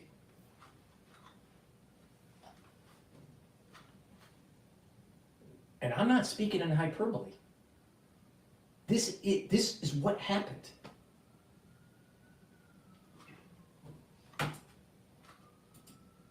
But here's the sad thing. Because here's the sad thing when you look at this from a metaphysical level.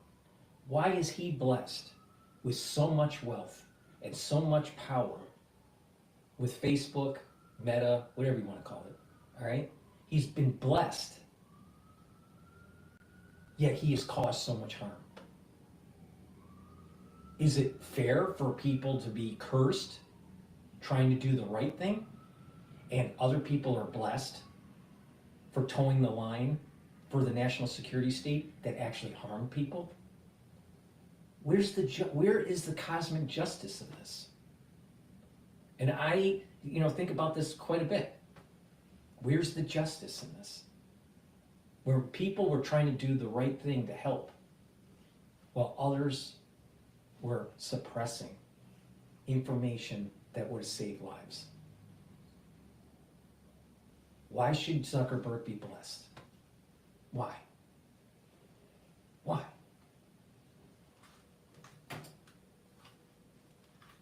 Why? The kiss in the ring. They are indeed, and you know what? If that's what it takes for Donald Trump to get them on board, looks like they're on board. Well, they're successful businessmen. Maybe they'll get our country in order and cut out some of this waste. Yeah, but also with the lack of regulation needs integrity. I don't want to just drop the regulation and then let these guys go to town. I hope they do it with integrity, because those regulations will come right back. Speaker Johnson said he would like to axe PBS and Planned Parenthood when he was on with Martha. Right. So we'll see. I'm Steve Ducey. I'm Brian Kilmeade. And I'm Ainsley Earhart. And click here.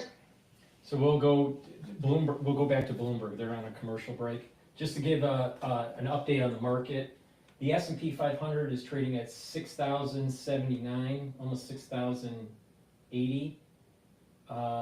VIX is trading at 1362, and the Euro USD is at 1.056. What is interesting to take a look at is the USD yen trade is at 150.2.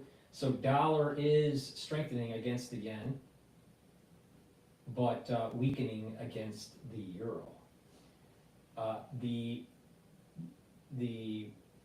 oil trade is at about 68.80 a barrel. Please help support my work by helping support your health. All right, go to the store and get the supplements. Lignans is a powder. You mix it with your food or filtered water or a smoothie, and this will help with your immune system. This will bring down inflammation, and it's an antioxidant, so it's going to soak up free radicals. Really important. So please, boost up your immune system. We've gone through a tumultuous period in 2020, and a lot of people's immune systems are disrupted. It is important, I can't say this enough, it is important to boost up your immune system. Go to my store, the-studio-reykjavik.com, get the lignans, bring down inflammation, and soak up those free radicals. In addition, this helps with your endocrine system for males and females. Multivitamin. This multivitamin is easy to digest. You need multivitamins because they're cofactors for enzymatic activity. That means that if you have the cofactors, your enzymes are going to work properly in your cells, and your cells are going to function better. Go to my store, get this multivitamin, add it to your daily routine and add it to your stack. This will move you along towards improving your health. Please go to my store, the-studio-reykjavik.com. Now people would say, well, what's in it? Well, I don't have time to read everything that's in this multivitamin. So go to the store, take a look at the label, and you'll know. But it's most of the vitamins that you would need for your daily, your daily dose. So please go to the store, the-studio-reykjavik.com. Good night formula, really important. Good night's sleep is important for your health. If you go into REM cycles, 3 REM cycles a night on a regular basis, night after night, right? Continue, and this is a common thing for you, then through being in deep sleep and REM cycle sleep, you can detoxify your central nervous system. You're going to be able to consolidate memory, and you're going to be well rested. But if you're chronically deprived of REM sleep, you're going to build up toxins. You're going to increase your chances of early onset of dementia. You'll have less energy. You'll weaken your immune system. And you won't be consolidating your memory. So you're going to be forgetting stuff. You're going to have mental clarity issues. You don't want that. Go to my store, the-studio-reykjavik.com, get the Good Night formula. It's going to get you into 3 cycles of REM sleep and deep sleep. You'll be well rested. You're going to be detoxifying your body and consolidating memory. Please go to my store, the-studio-reykjavik.com, get the Good Night formula. All right, let's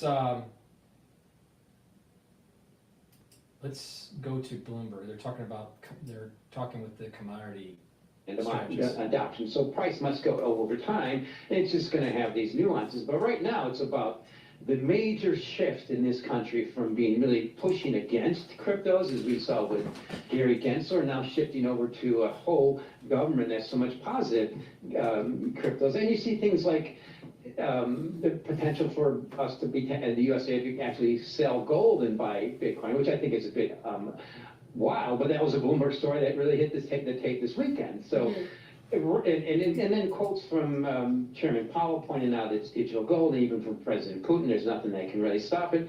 It's the animal spirits right now, but it's the key thing I'm worried about is now that we have it into the mainstream and all the ETFs people are buying and adding to the portfolio, we still haven't seen the big test of how Bitcoin responds after President Trump has been elected, when the stock market goes down. And at some point it will, and it hasn't been through that. So right now, I think what you're seeing is a lot of people are adding it to they're getting off zero, but it's still a highly speculative digital asset, basically trades about 3 times the volatility of the S&P 500 and gold. Oh, wow. I did not know that stat.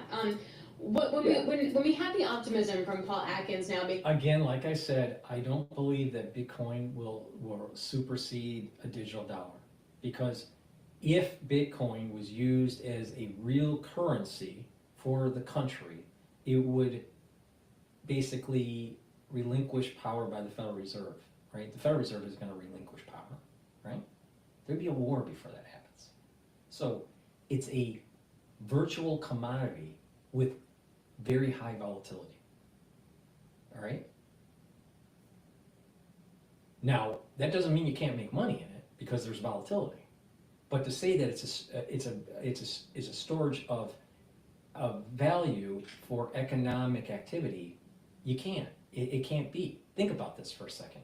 If you are a retailer and you are transacting in Bitcoin, all right, because of the volatility, what's the price of the pizza? What's the price of the hamburger? What's the price of your groceries? If you are selling these things, what price do you put up there? Because there's volatility in the currency. Relatively, there's low volatility of the currency, of the dollar or the euro. Yes, it goes up and down, right? But there's not that much volatility compared to these cryptocurrencies. So if you are selling goods or services, what price do you give them? It'll be always up and down. So it can't be used as for economic activity. It's a speculative virtual commodity. That's what it is. Now again, you can make money on it, but you can lose lots of money on it. And I've been warning people, you gotta pay attention to your risk. If you are risk averse, don't do it. If you want to take risk, you can, but assume that it's gonna be very volatile and it's gonna be up and down, right? So now, right now, you got money flows going into ETFs that are helping to boost up the psychological trend of Bitcoin. But it's psychological. Look around. Is anyone transacting in Bitcoin? No. So people think, well, I can make money by putting it in Bitcoin. Well, you can lose a lot of money too. It's not going to be the currency of the future. Digital currency is going to happen. A digital dollar is going to happen. It's going to ride on this whole blockchain kind of thing, this blockchain backbone. But the money supply is going to be dictated by the Treasury and the Federal Reserve, not some algorithm for Bitcoin. So just pay attention to what you're getting into. If things go up and down, or even if it just goes up and it climbs rapidly, that's not economically stable. That's not an economically, you can't transact in that in that currency. Because what's the currency? The currency just went up day over day. Well, what price do you put on a can of soup at the grocery store? Oh, so stable currency is how a healthy economy works. Not an rapidly appreciating currency. A rapid appreciating currency is actually deflationary. A rapidly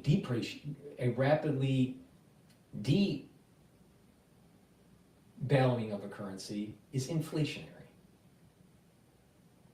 Oh, make sure you understand what you're getting into.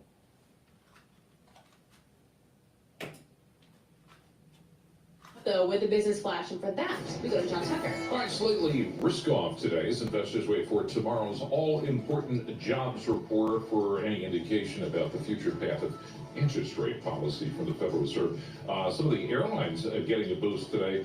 American Airlines jumping, raising its profit expectations for the final months of the year. Right now, shares of American Airlines 13.4% higher.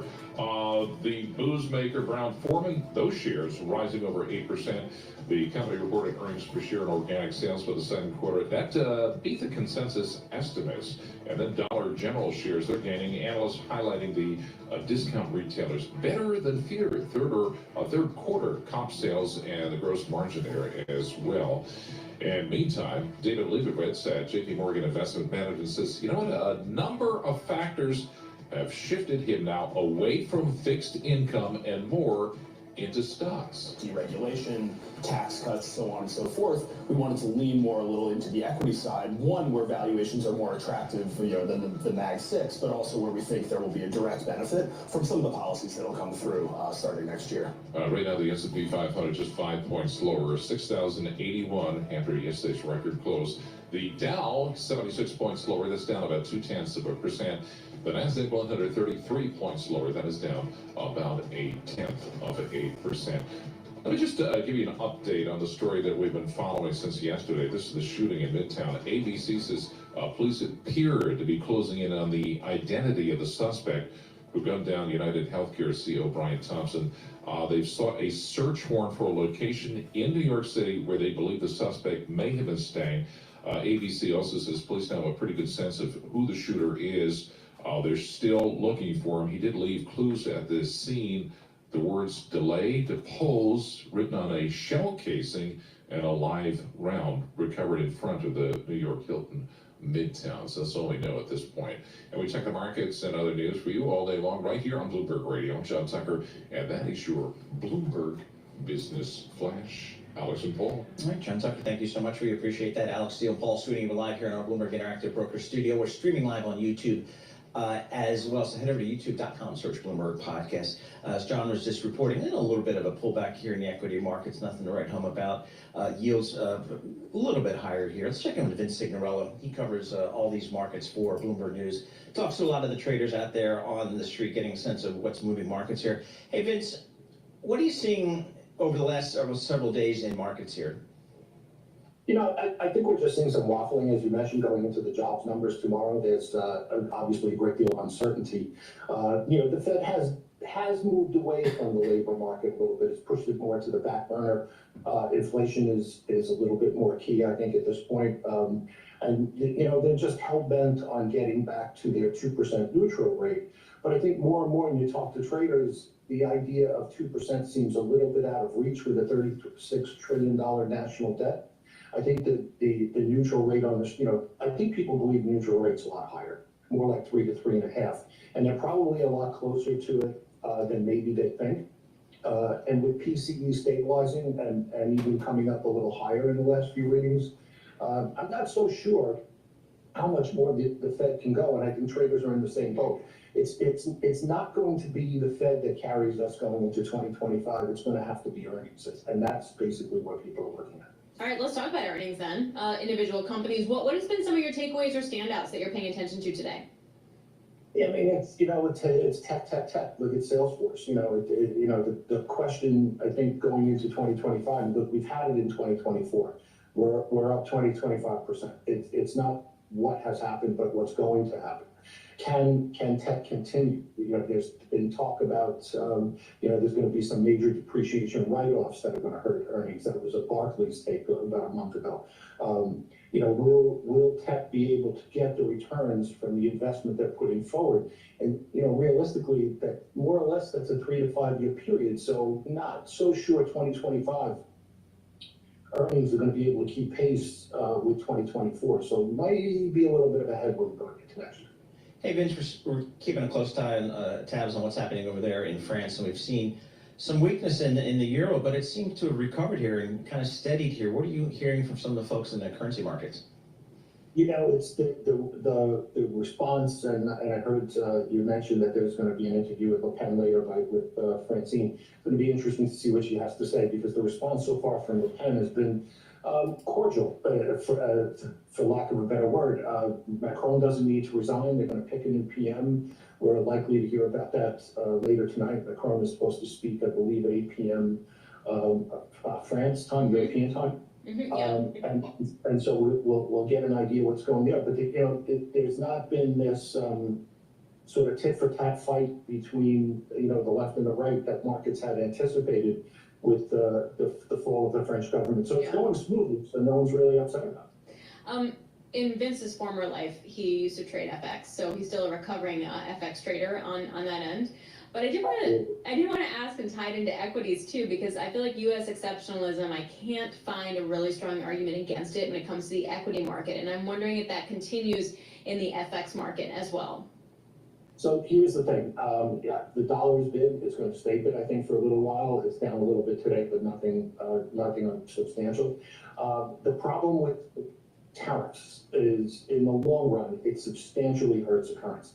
So depending upon Trump's take, whether this is just a little bit of fear-mongering, just trying to gain some leverage in negotiation on his part, or if tariffs really become a major play, it's eventually going to hurt the dollar. And there's quiet talk yesterday. It's not made a lot of headlines. His pick by Navarro as a trade advisor could have very substantial implications next year as to what that tariff situation looks like, in particular for China's offshore currency, and what that means for basically import-export prices next year. Could be very detrimental. All right, Vince, thanks so much for joining us. Vince Signorello, Bloomberg macro strategist for Bloomberg News, joining us via Zoom from the home. If it was potentially so detrimental, why is equities going up? I'm telling you, the Trump trade is going to carry on for a while. All right, there's going to be a little bit of a hiccup with a little bit of a profit taking, maybe a 10% pullback, but it's going to continue to rally.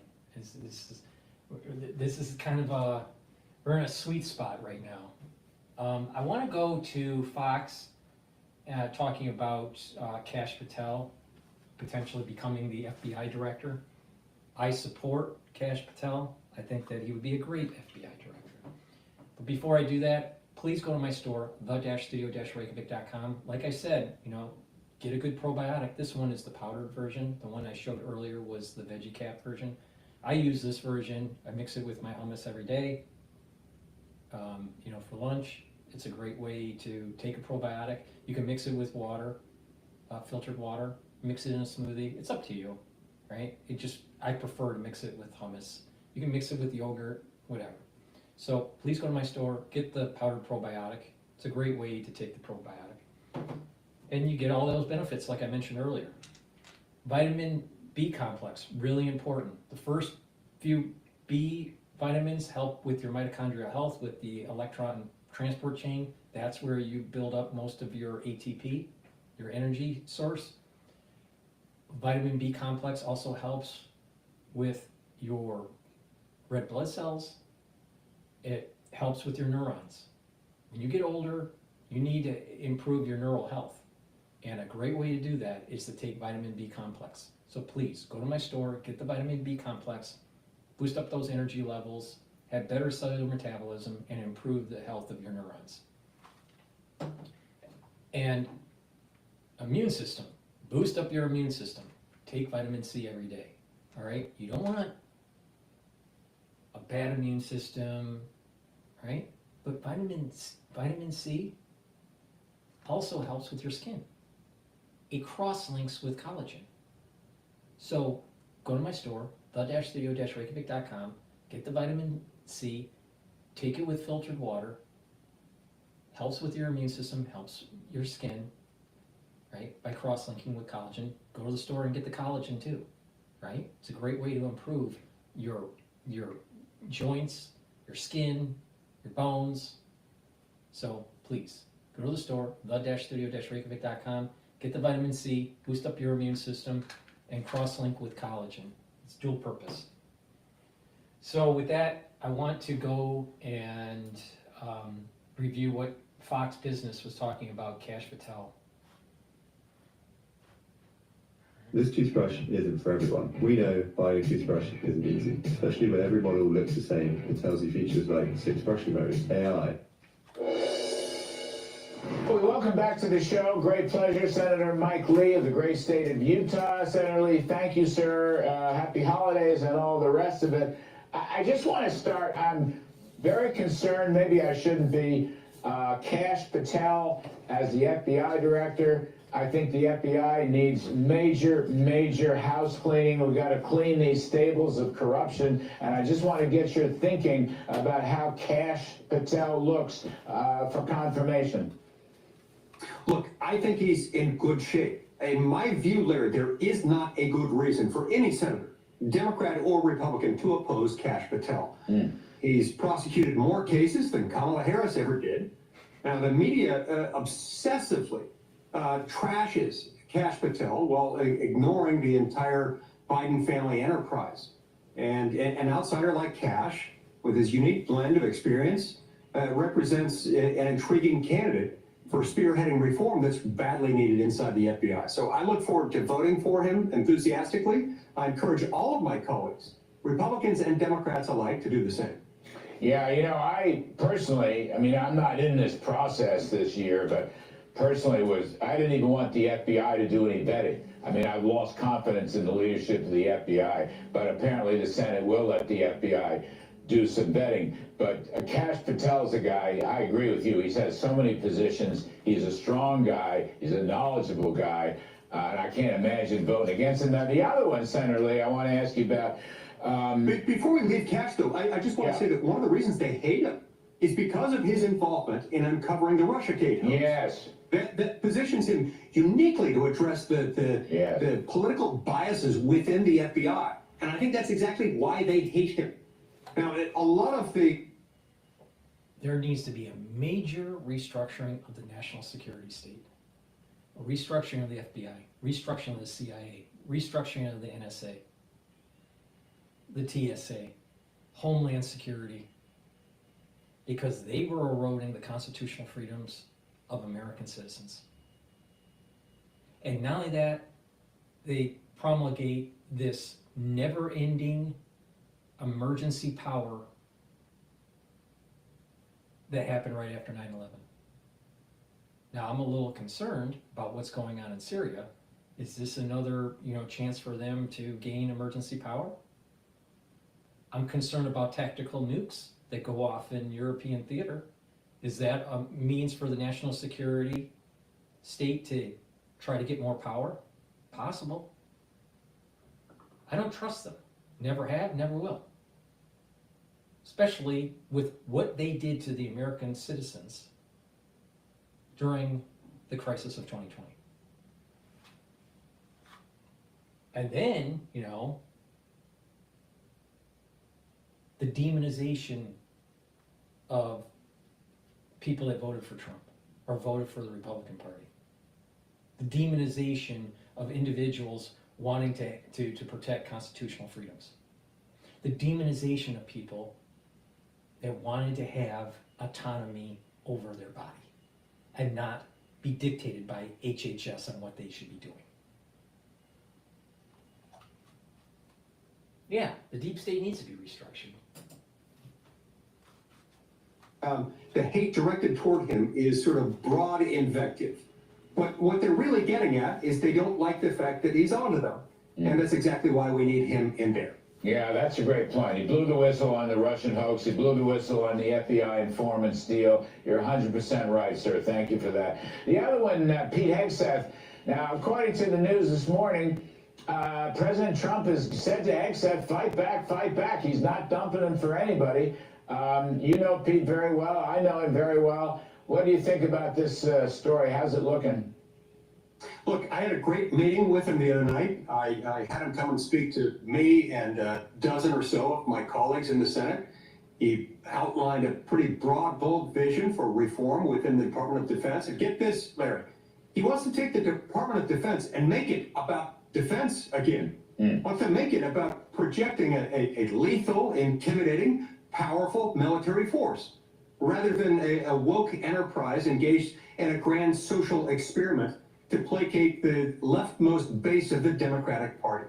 That's why they're fighting him so hard. That's why we need him, and I expect him to be confirmed and to do a great job as the Secretary of Defense. As you know, I mean, just one last one here.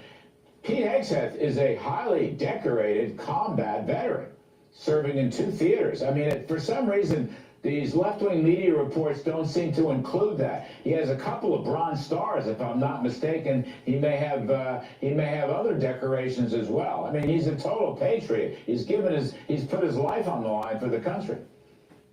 As he explained to us the other night, when we met with Pete Hegseth, he, as a warfighter, is going to be focused on the warfighter, because that's what the Department of Defense ultimately is about. It's not about creating more flag officer positions, of which there's been a gross proliferation over many decades. Not about this social engineering experiment. No, he's about the warfighter and making sure that we've got the most intimidating, lethal force out there. Senator, I know you're going to be involved in the DOGE movement in the Senate, and I guess you're going to meet with Vivek and Elon tomorrow. Expectations are running pretty high, but I don't know Elon very well. I know Vivek rather well. They're very serious people. They're going to come up with some very strong recommendations, going to save a lot of money, going to cut a lot of regulations. What are you thinking here? Look, I'm really excited to be part. Want the effects of Viagra, but faster? Meet Rose Sparks. They contain sildenafil and tadalafil, but Sparks dissolve under the tongue. Dissolvables work. Look, I'm really excited to be part of the DOGE caucus in the Senate. I'm excited for these meetings tomorrow. And as I see it, Larry, we've got to keep DOGE focused on how it is that we can reverse the dangerous modern trend in which Congress, number one, recognizes no substantive limits on federal authority, something that's sharply at odds with the Constitution itself. And two, a Congress that delegates most of its lawmaking power to unelected, unaccountable bureaucrats. None of this would happen if we stuck to the Constitution, especially if we stuck to the structural Constitution, federalism and separation of powers. We've got to restore those two things. So I think DOGE is a great opportunity to restore those, and with it, our fiscal stability in this country. You know, sir, on that point, I know you're a constitutional scholar, and the issue of federalism, just for a second. I don't know if you saw my old friend, we worked together in the Reagan OMB a long time ago, John Cogan from the Hoover Institute, wrote a piece in the Wall Street Journal showing how the proliferation, the unbelievable proliferation of federal money given to states and localities has wrecked the budget for decades. I don't mean 10, I mean 30 years, 40 years. And this is something that federalism, I mean, these are things, functions the states and localities should do if the voters want to. This is not something the federal government should be financing and running. I mean, with startling numbers. I don't know if you saw the Kogan piece. He's an old pal, he's a smart guy. But you know, you're talking about the kind, why can't we apply federalism? Let's push all these so-called grants and assistance and welfare spending, push it down, get it off the federal books, let the states and localities, and if the voters down there want it, fine. They may not want it, as it turns out. What do you think about all that? You know, Larry, I just left moments ago a meeting with all my Senate Republican colleagues, and we were talking about this very thing, not the article itself. I need to read that. But it sounds like he and I view the world the same way. But in that meeting, I made the point that if we followed federalism, if we focused on the enumerated powers of Congress, primarily the 18 clauses of Article 1, Section 8, we wouldn't have a $36 trillion debt, in part because we wouldn't be doling out all of these welfare benefits to the states with the idea that in some cases they match them, in other cases we pay for the whole thing or otherwise. There's a reason that happens. And it happens this way because we print money, they do not, they cannot. And that's why so many people have asked that all these things, which fundamentally should have been state programs, not federal, because they're not really within the ambit of the enumerated powers in most cases, that they ought to be done by states. But they want them federal because the federal government prints money, the states don't. And that's part of why we've gotten into so much trouble here. Yeah, well, somebody ought to put their foot down on that one. Last one, Senator, this is popping up left and right. I know that you've commented down through the years on the Federal Reserve. You mentioned printing money. The Fed, of course, is the other printing press that nobody has any control over. There's talk that it's possible that President Trump might suggest a shadow Federal Reserve chairman or a ghost Federal Reserve chairman until Mr. Trump can appoint his own person in 2016. Do you have a quick thought on that? A shadow Fed chairman, sir? You know, it's an interesting thought, and I'm not sure how that would work, to have a shadow Fed chairman. If that person's purpose were to advise the president, I don't see any reason why anybody could object to that. And unless that person is actually running the Federal Reserve Bank, he doesn't have the authority of that person. But this gets back to my central grievance with the Federal Reserve Bank. We have to remember that this is a private, for-profit corporation that's been given immense government regulatory authority and immense control over the economy, and that once its leadership is installed, appointed by the president with Senate confirmation, that it's like self-running. This is a problem, and it's antithetical to the way our Constitution was set up. You're not supposed to take these things that have such a profound impact on public policy and our entire economy and render them beyond the reach of the voters of the electoral process. And I think that's consistent with why President Trump is so frustrated. Yeah, absolutely. You know, nobody ever gave the Fed any mandate or legislative mandate to be the nation's central planner in the economy. Or at least I don't see it. They protect the value of our money. Anyway, and that is a big point. The Federal Reserve is about central planning. The Federal Reserve is about this overall trend of controlling society, social engineering, or socialism. Bad idea. Please go to my store, the-studio-reykjavik.com. It's through the support of the viewers going to the store and purchasing the products that helps me do this. All right? In addition, it's a win-win for you and for growing the channel and doing these things by getting the supplements and improving your health. So please, go to the store, the-studio-reykjavik.com. and get NAD+. NAD+ is a supplement that I've added to my stack. The reason why I added it is that it helps with increasing the energy levels. It also helps with healing DNA damage. See, as we get older, we start to accumulate DNA damage, but we have mechanisms in our cells to repair that DNA damage.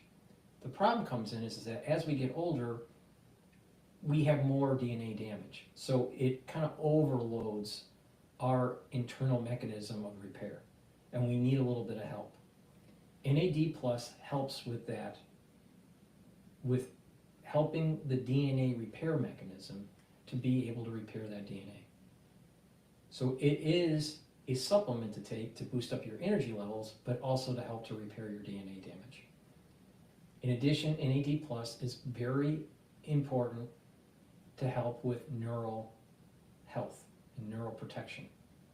As we get older, our neurons don't function as well, and we need to take supplements to help with that.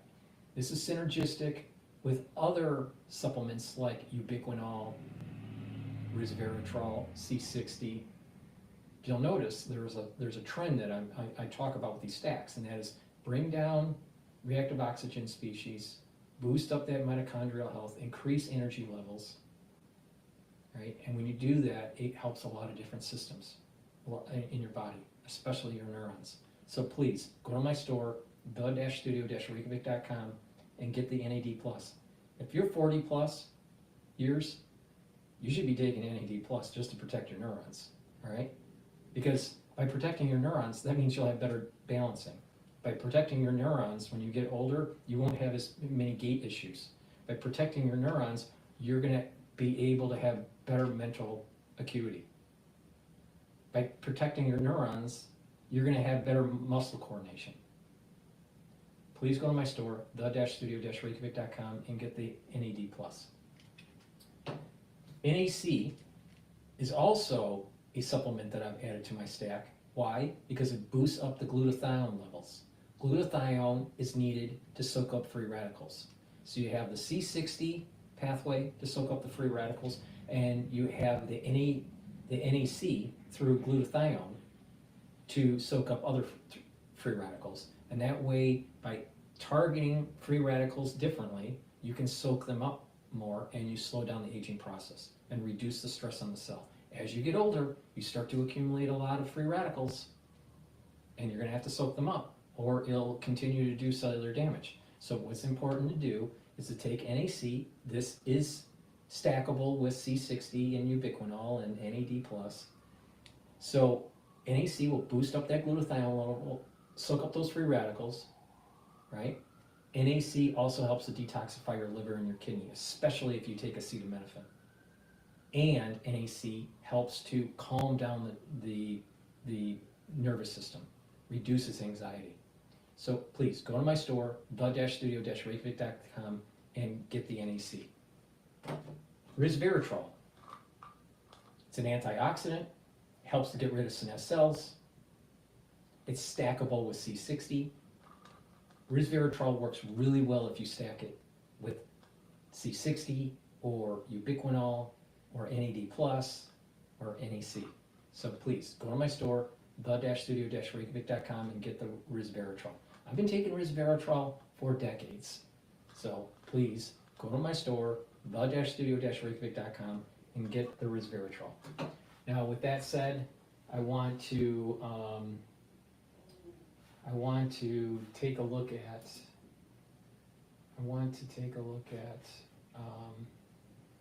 Is it Kash Jordan? I think Kash Jordan was doing something. Yeah, Kash Jordan just released a new episode. One talking ticker, about New York. one trade every week. My name is Nate Baer, and I just sat down with Peabody Award-winning journalist Bill Tucker and revealed Their local ICE field office like the one behind me. But apparently this one's backed up with appointments until 2030. And while the loosening of immigration restrictions should free up our overworked ICE agents, critics say these new policies will no longer check for past arrests or outstanding warrants. And while this new initiative is being tested in select cities like New York, experts say the situation at the border is about to boil over. At least 1,500 migrants are rushing to our southern border, trying to make it before President-elect Donald Trump takes office. And those migrants on the march as the Biden administration quietly loosens immigration policies before they go. Starting next month, migrants in New York City will be able to bypass in-person check-ins to their local ICE office. They can instead check in on an ICE portal app, which reportedly has glitchy, unreliable software that doesn't check for past arrests or outstanding warrants. They say it's needed due to the overwhelming backlog of in-person appointments, which goes back 5-10 years. And get this, ICE sources also told me they wanted to make it public, but their DHS bosses stopped them. Mexican cartels right now are urging migrants to rush into the United States before Trump takes office. This comes as Trump insists he will begin mass deportations and vows he'll use the military to do that. Ed Cuccia, a New York City immigration attorney, told The Telegraph that he had clients use the piloted app when it was being tested earlier this year, and says he doesn't think the system will change much, calling in-person check-ins a bit of a joke.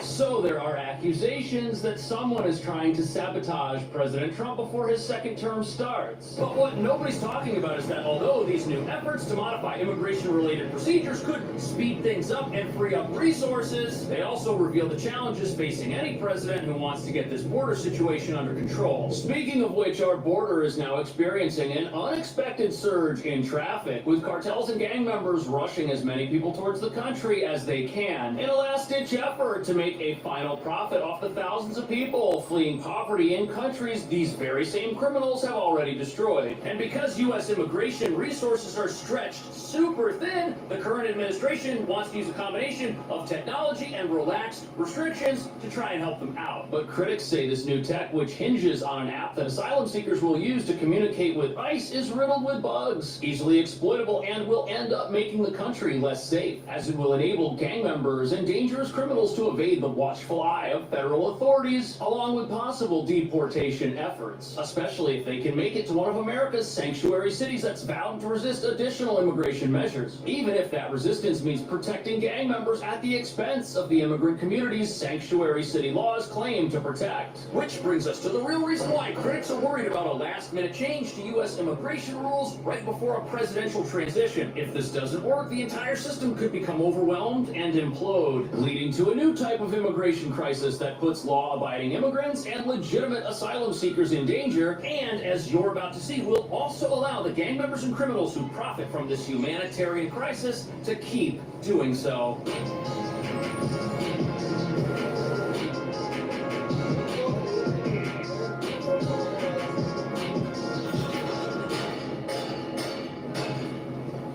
So, here we are at 26 Federal Plaza, the ICE field office where asylum seekers are supposed to do regular check-ins, but that process may soon change, because there's a massive backlog of work Immigrations and Customs has to do. However, critics say the elimination of in-person check-ins could be setting the country up for disaster. However, what most people don't know is ICE is so understaffed, they've already been allowing some asylum seekers to bypass physical appointments, and it seems like this new plan is to expand those exemptions to more people, and it's being tested in cities like New York. The documents you were given instruct when you must report to an ICE field office. In many cases, in-person ICE check-ins may no longer be required. To remain compliant with ICE checking requirements, individuals only need to schedule an appointment online or send an email. So that's how the process works now, and as you can see right now, not everybody has to do physical check-ins with an ICE agent, but there's communication between the person and the ICE field office before that happens, and it looks like now the government is testing the new default method of ICE check-ins as them just being remotely handled through an app or a website. The New York Post has a couple of stories on this. Apparently it's a pilot program being tested in select cities like this one, and you can tell that it gets busy here. I mean, look at these barricades. They got a wraparound line operation going from the front door to the street. They got security out front directing people, telling them where to go. But critics say a technology-based approach that has cracks in it isn't the right way to go to solve this. And 20 years ago, if there was a line that was too long at a local ICE facility, you would hire more agents agents to help speed up the process. You wouldn't institute a new process that is different from the current process, which may be helping to keep the country safe. But here we are in 2024, and there are some who think that with a technological solution here, the same number of agents could still do their jobs without being overworked. And although in theory this sounds great, if this program does have lots of bugs and loopholes in it, and the wrong people figure out how to exploit this system, we could have problems. And according to the Post, critics are saying that there is no enforcement around proper use of this new system, and there are no consequences for people who don't use it as they are directed to. Now look, the vast majority of asylum seekers who are here, they're not here to become criminals or evade federal immigration authorities, but if someone is intent on doing that and they're not here for a legitimate purpose, this app could make that easier for some of the worst people on the planet, like gang members and other dangerous individuals. The database for the current system flags arrest warrants for migrants to ICE officials. The outgoing Biden administration is allegedly loosening those restrictions and planning to launch a new ICE app. So from this point forward, it's going to look like every step in this process is being done to manage a humanitarian crisis or sabotage the next president before his term starts. But the problem is, if someone has outstanding warrants, criminal convictions, or arrests, the system will not flag that, which is something the current in-person process does. And that's a big problem, because if somebody says they're here claiming asylum, but their actions prove otherwise, perhaps that's something the authorities should look into. But if technology stops that from happening, people who are here to pursue something other than the American dream may get their chance to do it, and that's a bad thing. And that's especially concerning when you consider that New York right now is experiencing a rise in gang activity, with gangs like Tren de Aragua committing all sorts of crimes in the city while living in some of our shelters that are supposed to protect and help asylum seekers. And with this new system, if a gang member gets arrested for doing something and they check in with ICE through their smartphone or through a computer, no one's gonna know about it. And according to the New York Post's review of this whole program, this app has glitches where if you check in through a website, it doesn't accurately store the location of whoever it is that checked in, which means people could be checking in from... Let me chime in on this. All right. Trump is going to use his authority to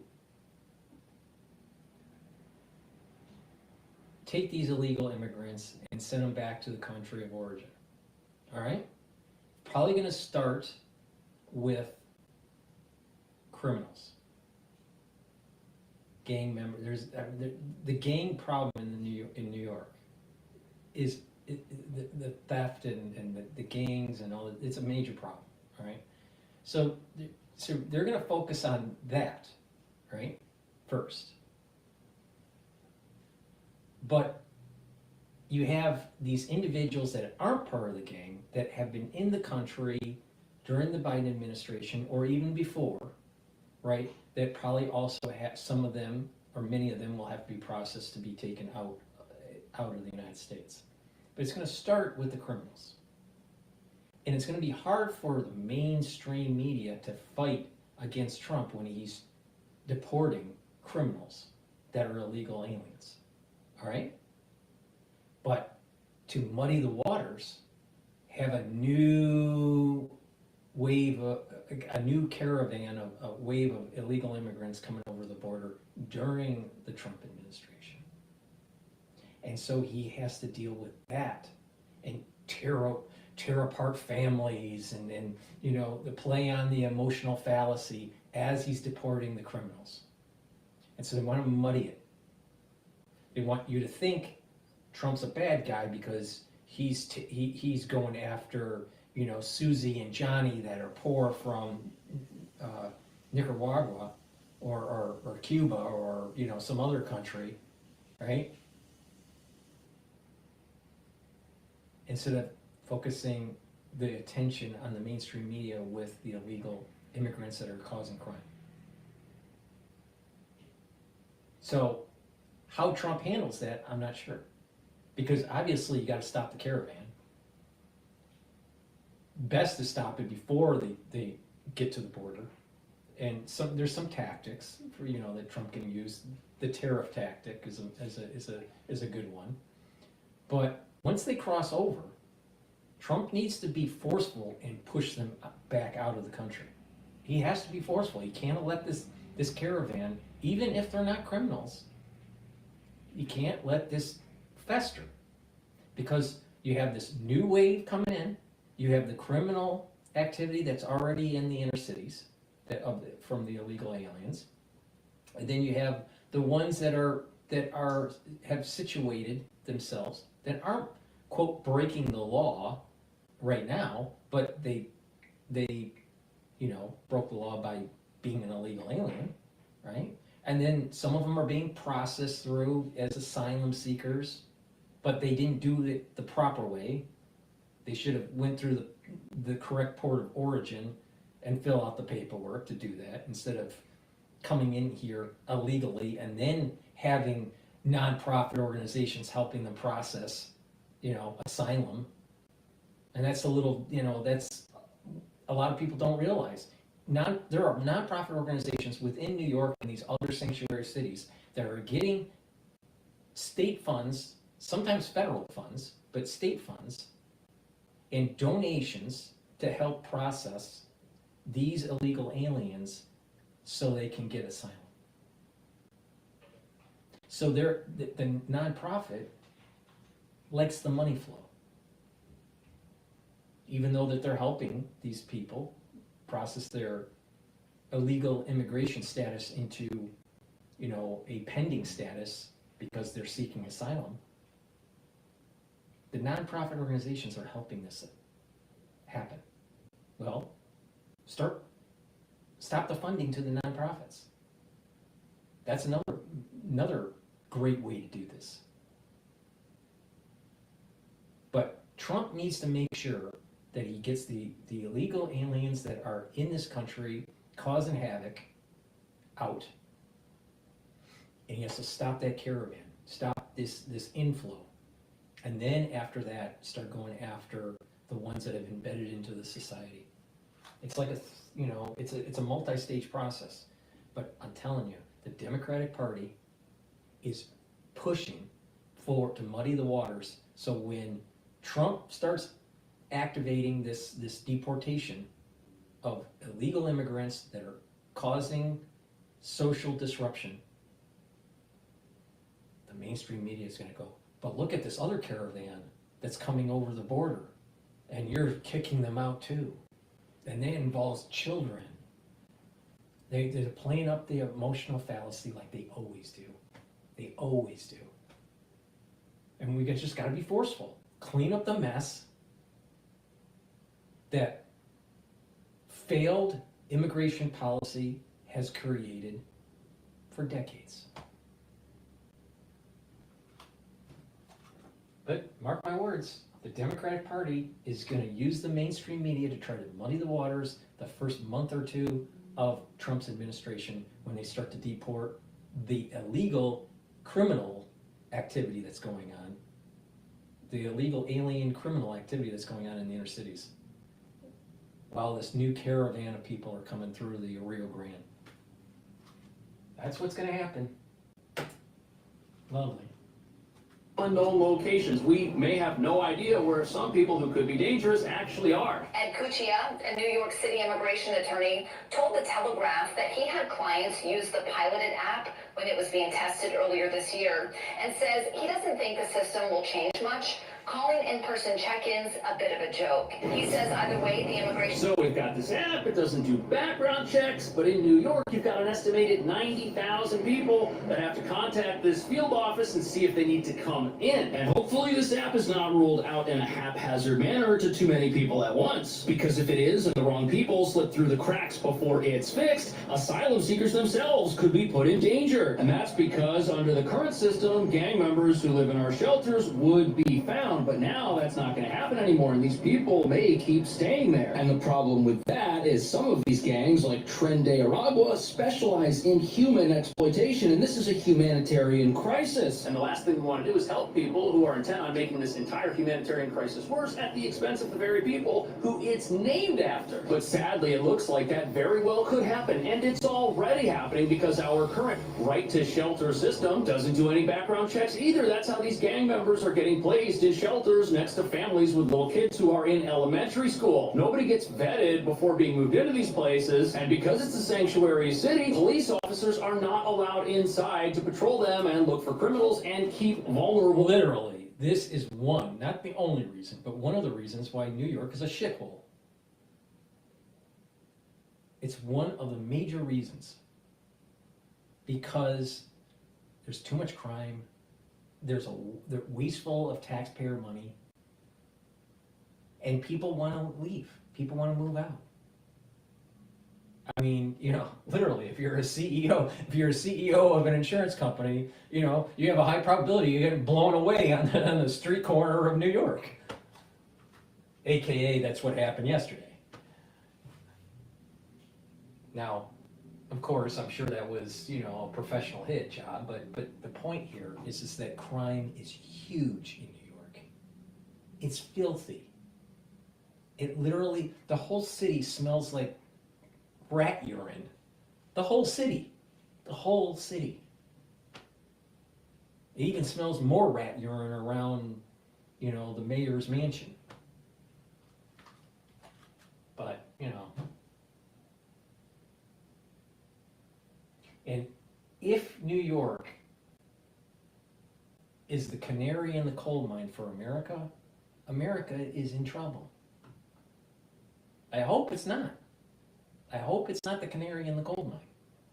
But the thing is that New York has been destroyed because of Democratic policies. Destroyed. And then you want to add in congestion pricing and hurt middle income people even more. Individuals safe, as apparently we've still got this idea in New York that law enforcement and immigration are somehow toxic to one another. And when you combine New York's sanctuary policies with other laws we have that have decriminalized things like robbery and assault, making them misdemeanors, it makes sense why crime here is spiraling in a direction nobody's happy about. We've essentially created an environment that allows those who are intent on exploiting and hurting others to continue doing that and get legal protection for it while they do it. Which is why it should be no surprise. They're getting legal protection because you got a DA that's not willing to prosecute, and you have nonprofits that are supporting this crap. Trust me, do not donate to a nonprofit if they're tied to immigration. Do not do it. Do not do it. I'm telling you, the nonprofits are heavily involved in this. And an endless flow of stolen goods continue to wind up being sold on street corners throughout many middle-class neighborhoods in this city, with the profits going directly into the pockets of some of the very gang members who are taking advantage of this whole situation, forcing their neighboring asylum seekers to join their gang, commit crimes, and they do this by threatening and intimidating them, saying that their families are at risk if they don't cooperate. And this is kind of concerning when you think about that this app is coming, it's got glitches, people can evade authorities by using it, and it could be rolled out to tens of thousands.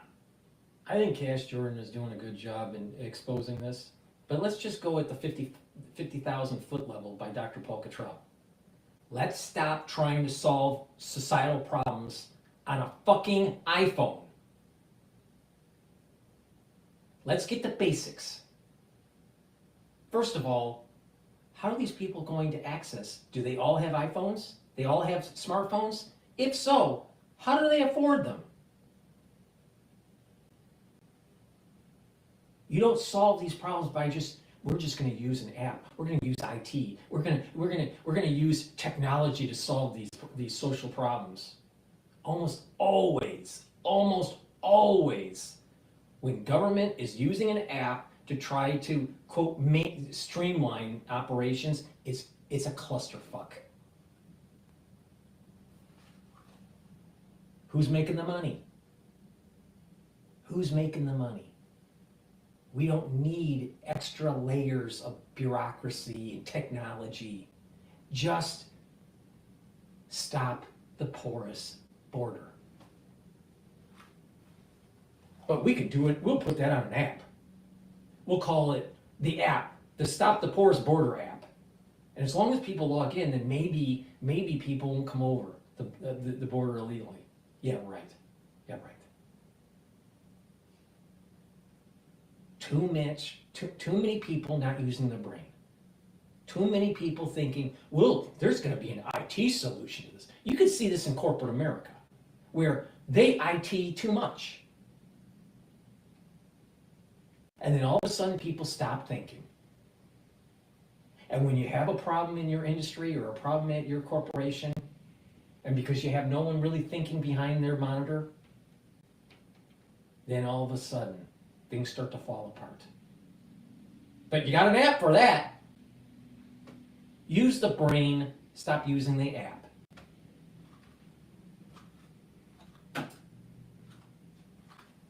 Of people to see if it works. And this is happening at a time when U.S. border policies are also being loosened, which critics say poses a danger not just to sanctuary cities, but to every city in this country.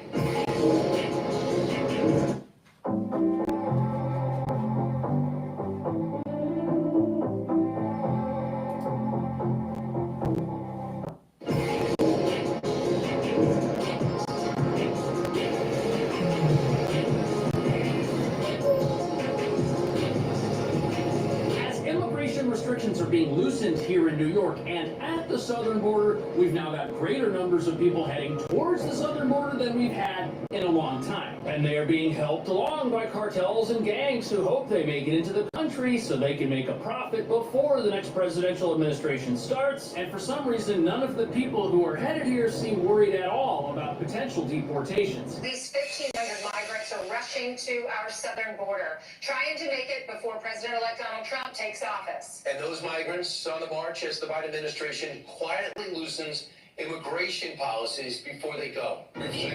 So before we get into how these caravans operate and who it is that's behind them, you've got to understand that anybody... George Soros. into the country now, they would be a legitimate asylum seeker and they would have documentation that allows them to remain here while their asylum case plays out. And although you can blame politicians for this situation, it's hard to blame the people themselves, many of whom are fleeing poverty. Regardless, there's now concern that with immigration-related procedures changing in sanctuary cities like New York and along the border itself, more people who shouldn't be in the country could come here. And these dangerous criminals and gang members could end up having an easier time evading federal authorities, which, to be honest with you, is the last thing a sanctuary city like New York actually needs, because that's not good for people who are here in a law-abiding capacity, including asylum seekers, because this will only enable a criminal underworld set on exploiting others to continue doing just that while getting cover from our legal system. But even though President Trump got elected with an agenda to reform our immigration system and carry out mass deportations of people who shouldn't be in the country, many of the folks who are now on their way here do not seem at all perturbed by that, which could very well mean they're coming here in a capacity that is currently legitimate. I watched an interview where Trump said there will be a deportation of anyone who committed a crime from any country. But for an immigrant who hasn't committed any crime, there won't be a deportation. So I'm not afraid of anything. Whatever happens, the dream is the American dream.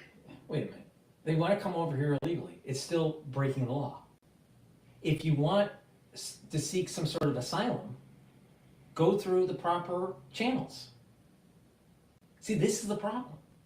So they're being told, well, crossing the border illegally isn't really that much of a crime, so don't worry about it. And as long as you're an abiding citizen, you'll be okay. Now remember what I said on the previous video. New York City needs the illegal immigrants, kids, in the public schools. Because one, the citizens of New York, the American citizens of New York, are having less children. Or they're leaving the city. That means that the amount of seats that are filled in these public schools are going down. That means the funds that they get go down. They need the illegal alien baby, all right, kid, in the public school so they get funding. And then on top of it, New York is hemorrhaging residents to other states. New York's worried about losing congressional seats. The population of New York is going down as a state. They need an inflow and then legalize them so they maintain congressional power. Oh, now you wonder why Schumer is so hell-bent on having this caravan. I'm telling you, our country is being run by jackasses, literally, by incompetence, and by people that are on the take, AKA Schumer. And to be there. This caravan comes as So this gentleman, if he's willing to be on the news, he's probably not trying to sneak into the country. He's probably coming here in a capacity that will be approved, but you can't argue with his logic. In a few weeks, this might be impossible for many people, and the cartels and gangs that might help some of them get into the country are telling everyone. I'm sure that almost all of that 1,500 caravan is coming over the border illegally, not through a port of entry properly.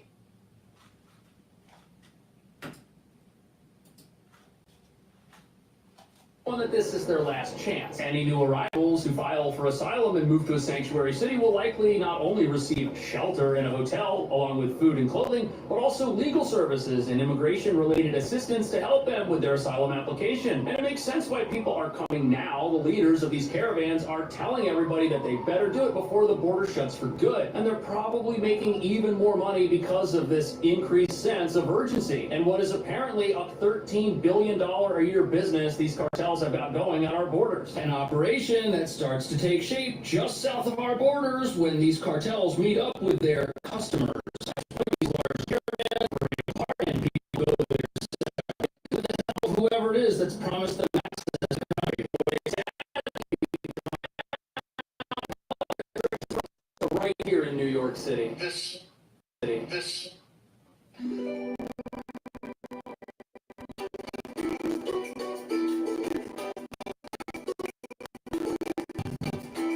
So right here in New York City. I offer them ways to pay to move quickly to our southern border, and I will be willing to bet, although I'm not there so I don't know for sure, but I'm willing to bet that the smugglers are offering premiums for top dollar. So this is the point in the journey where things take a wrong turn for just about everybody except the criminals, because people are now going to be faced with the last leg of this journey. The cartels and the gangs are going to say, hey, we've got a way to get you safely into America, but at this point, they go from being customers to prisoners in many cases. This is when people start getting exploited, and many times they are photographed. A record is made of who they are. They're required to make large payments. That's a story. Meanwhile, the DA brags is eating tacos, at the street vendor on New York and not doing his job. Dr. Paul Cottrell is probably going to have a heart attack while I continue on with this Kash Jordan video. Please go to my store, the-studio-reykjavik.com. Get the ashwagandha root. Why? Because it controls your blood glucose levels and brings down inflammation. In addition, it also helps your cortisol levels. And I'm pretty sure my cortisol levels are skyrocketed now because of the illegal immigration policy in New York. So please, take the ashwagandha root, control your glucose levels, control your cortisol levels, bring down inflammation. Really important. Why? Because ashwagandha root is dual purpose. It can help with your cardiovascular health and help with your immune system by bringing down inflammation. It's synergistic with turmeric. Turmeric is an antioxidant, but it also brings down pro-inflammatory cytokines. It helps your immune system and your cardiovascular system. Take turmeric and ashwagandha together. I'm going to have to take turmeric and ashwagandha together. Why? Because I'm starting to get high blood pressure from watching Kash Jordan. Olive leaf extract, dual purpose. Help your immune system and your cardiovascular health. Take it every day. This is going to improve your lipid profile. That means that it's going to lower your LDL levels and increase your HDL levels and bring down inflammation. So please go to my store, get the olive leaf extract. Make sure you use discount 5, all caps, discount, cap, and then the number 5, and you'll get $5 off. Back to New York. About here, a 28-year-old banker from Ecuador was escorted to a bank while his family had to wait with the criminals. But it doesn't stop there. This continues along their entire journey into the country, and it happens again once they get to a sanctuary city like New York, where you've got gang members living in the Roosevelt Hotel, which is also the welcome center for every single new asylum seeker who comes into the city. From the moment they get here and get placed in a shelter, gang members are watching them. That is absolutely terrifying. And these, in many cases, are well-meaning individuals, and if they get targeted for exploitation once and it works, it's definitely going to happen. They're still here illegally. They didn't go through the port properly. Big problem. Big problem. Independent on the gang issue, which is a major issue, and of course Trump is going to focus on that element first. But I'm telling you, the Democratic Party is trying to muddy the waters in the mainstream media, and when they have that caravan coming in, and you're trying to deport kids, they're going to play up that emotional fallacy. It's hard to play up an emotional fallacy when you're trying to get gang members out of these inner cities that are illegal immigrants. But you start deporting kids, it's going to not look so good on the evening news by Lester Holtz.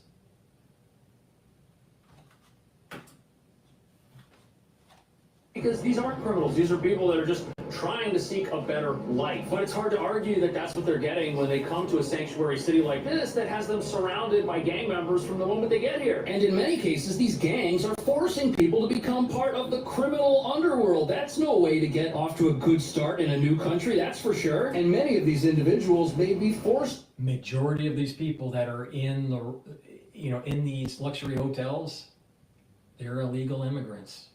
They're not here legally. Now they're put on, they get here illegally, and then they're starting to get processed to get asylum. Now some of them will be denied, some of them won't. But they came to the country illegally. Why didn't they go through the correct port of entry and fill out the paperwork for asylum? Why? Because you're increasing your chances of getting in here and getting naturalized by breaking the law. But you're punishing the people doing it the right way. That doesn't seem fair.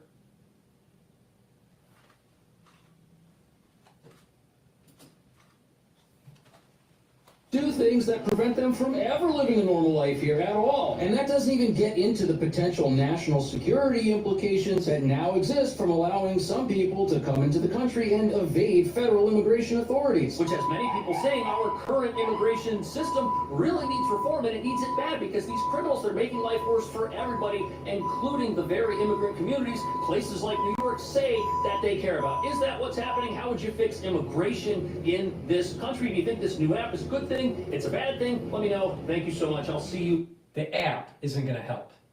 Apps don't help society. All right? Big problems can't be solved with apps on an iPhone or an Android. Secondly, to fix the immigration problem, you have to be assertive and say, you're here illegally, you don't get asylum. Period. Sorry. You want to get asylum? Go through the proper channels. Stop this horse shit.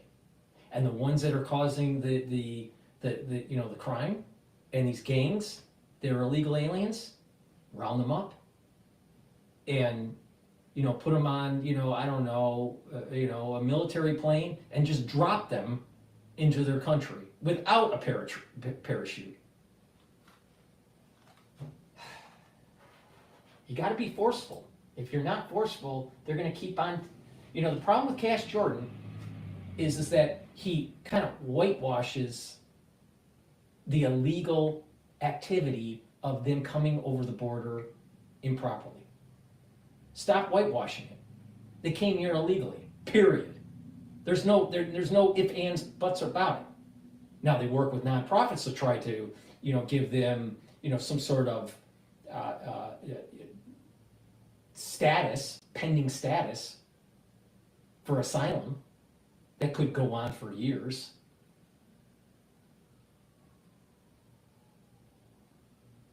You gotta go to the root source. And the root source is we're allowing people over that border illegally. Stop it. It's really simple. And you don't need an app to do that. You really don't. An app isn't gonna fix that problem. You know, what we need is forceful. We have to force the protection of our border, period. Please go to my store, the-studio-reykjavik.com, and get the nattokinase. This helps by lowering your LDL levels, increasing your HDL levels, and nattokinase can help break up clots because it's fibrolytic. You should be taking this every day to improve your cardiovascular health. So please go to my store, the-studio-reykjavik.com, and get the nattokinase.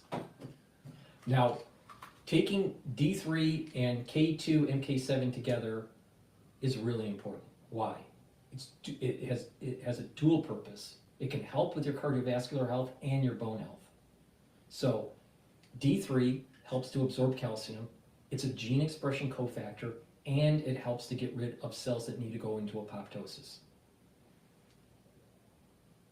K2 MK7 helps with your bones, your joints, and your cardiovascular system. When you use these together, they're synergistic.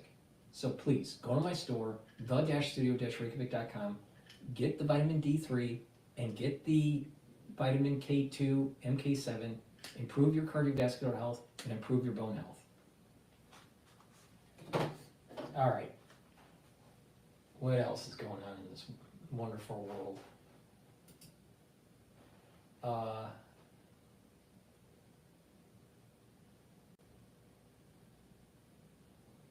Ex-Pence advisor reacts to Kash Patel. Okay, this is CNN that was published 5 minutes ago about Kash Patel. Wealthfront offers a cash account that has one of the highest interest rates on the market. If I send my money to Wealthfront, I know. Kash Patel, Donald Trump's controversial pick to lead the FBI, has made no secret of his plans to weaponize the department to go after his perceived enemies. Those include members of what he refers to as the deep state, the fake news mafia, and even former colleagues. No. And Patel appears to be making good.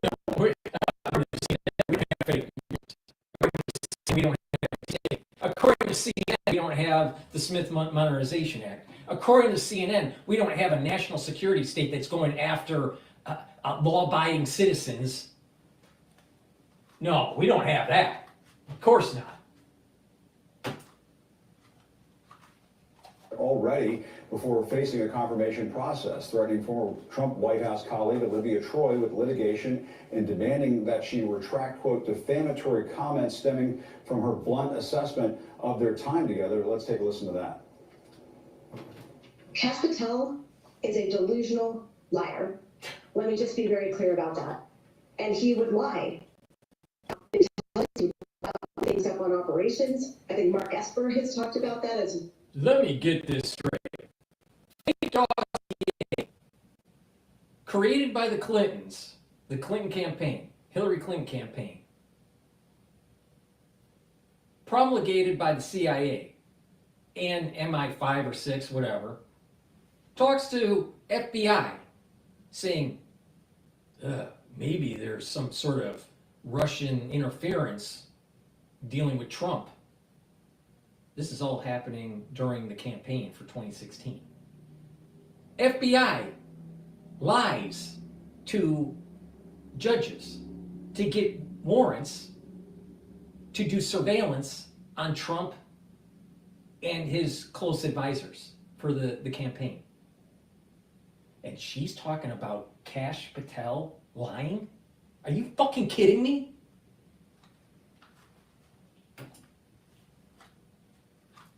Where he put the lives of Navy SEALs at risk in an operation when they came to Nigeria. These are things that actually were happening in real time when he was in the role of CT coordinator in the White House. And I know this because at some point I realized that I needed to double check Kash's work to make sure that I wasn't. Maybe the national security state's doing things they shouldn't be doing. And Trump and his advisors and his cabinet and the people that are a little bit more America first doesn't want these incursions by the national security state in foreign lands. And don't forget, Oklahoma. Informing Mike Pence by relying on his word, so I had to go around him. And Olivia Troy joins me now. She served as a Homeland Security, Counterterrorism, and COVID Task Force Advisor to Vice President Mike Pence. Olivia, great to see you this morning. I mean, what does that even tell you? That Makes you wonder, why is she spinning this? Could it be that she was on the tape too, with all of the suppression that was going on during the crisis of 2020? You know, we've already covered that and what was going on with Zuckerberg. Yeah, put on the bright red lipstick and just tell us a bunch of lies on CNN. Confirmation hearings, he is threatening you for criticizing him. Yeah, I think it's a very clear sign of what's to come should he become the director of the FBI and how he's going to conduct himself. I mean, we should take him at his word. These are things that he has threatened in the past. And I think by doing what he did, by sending that letter to me, it was an attempt to bully me, silence me, intimidate me. But it's also a signal to others, right, as he goes into the confirmation process of trying to silence others in terms of telling the truth about his background. I mean, look, I am a person who believes that he is unfit for the role of FBI director, and I have concerns about how he will behave in the role and leading the nation's premier law enforcement agency. Do you think that she toes the line for the deep state? Because it looks like they put a lot of lipstick on that pig. So you stand by your criticism of Kash Patel? I absolutely do. Even if they have this letter saying you've got to retract all this, you're not going to do that? Yeah, I'm not going to retract from telling the truth. That is where I am. And this is something that I lived when I was working with them, and it is absolutely true. My job in that role was to serve the Vice President of the United States in the best way possible. That is what I did. And if it meant, at times not taking Kash at his word, going around, look, there were people on his staff that used to come to my office and seek counsel from me and advice about what it was like to work for him, who know exactly what I'm talking about. Others have been very public about the things that I mentioned. I am not the only senior national security official who has, come out and said they have concerns about Kash Patel and his fitness for this role. And so you would testify at a confirmation. So if you're not fit, if you don't toe the line of the deep state, if you start questioning methods of the deep state, you start investigating the nefarious activities that they do, you must be a bad guy. Only people that accept the infinite wisdom of the deep state should be elevated to positions of power. Here's the problem. They won't continue to demonize a nominee unless that nominee has been inculcated in that culture to perpetuate their never-ending power in the national security state. Now, we the people, at the electoral college level and at the popular vote level, voted for Trump to change the national security state.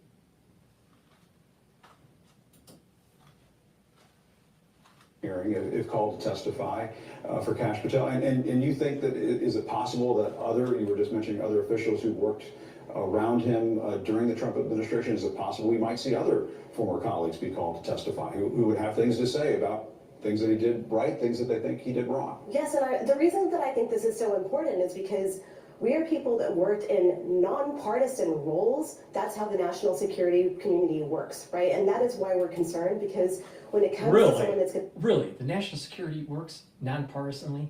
Really? Does it really? I don't think so. They went after conservative mothers that don't want drag queen activities in their elementary schools. The FBI went after them. How's that nonpartisan?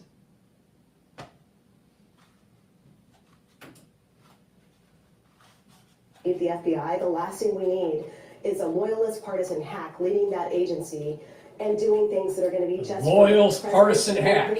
a loyal partisan hack. If they aren't part of the inculcation of the national security state, they must be a hack.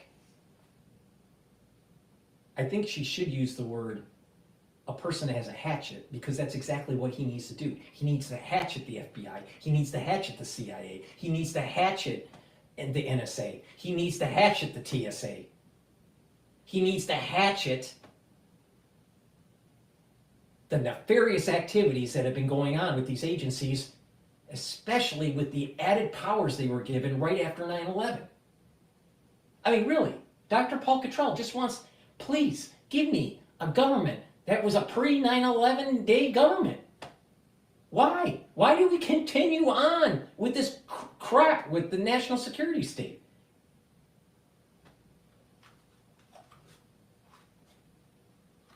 Nonpartisan my ass.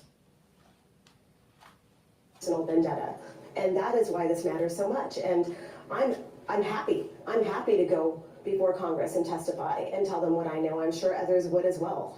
And to be clear, I mean, if he becomes FBI director, I mean, he has talked in the past about going after members of the media, going after what he refers to as the deep state. Earlier this week. Yeah, see, you know, they want to, guess what? The mainstream media and certain platforms in social media were part of the Smith monetization, which was a domestic psyop on American citizens to manufacture certain types of consensus.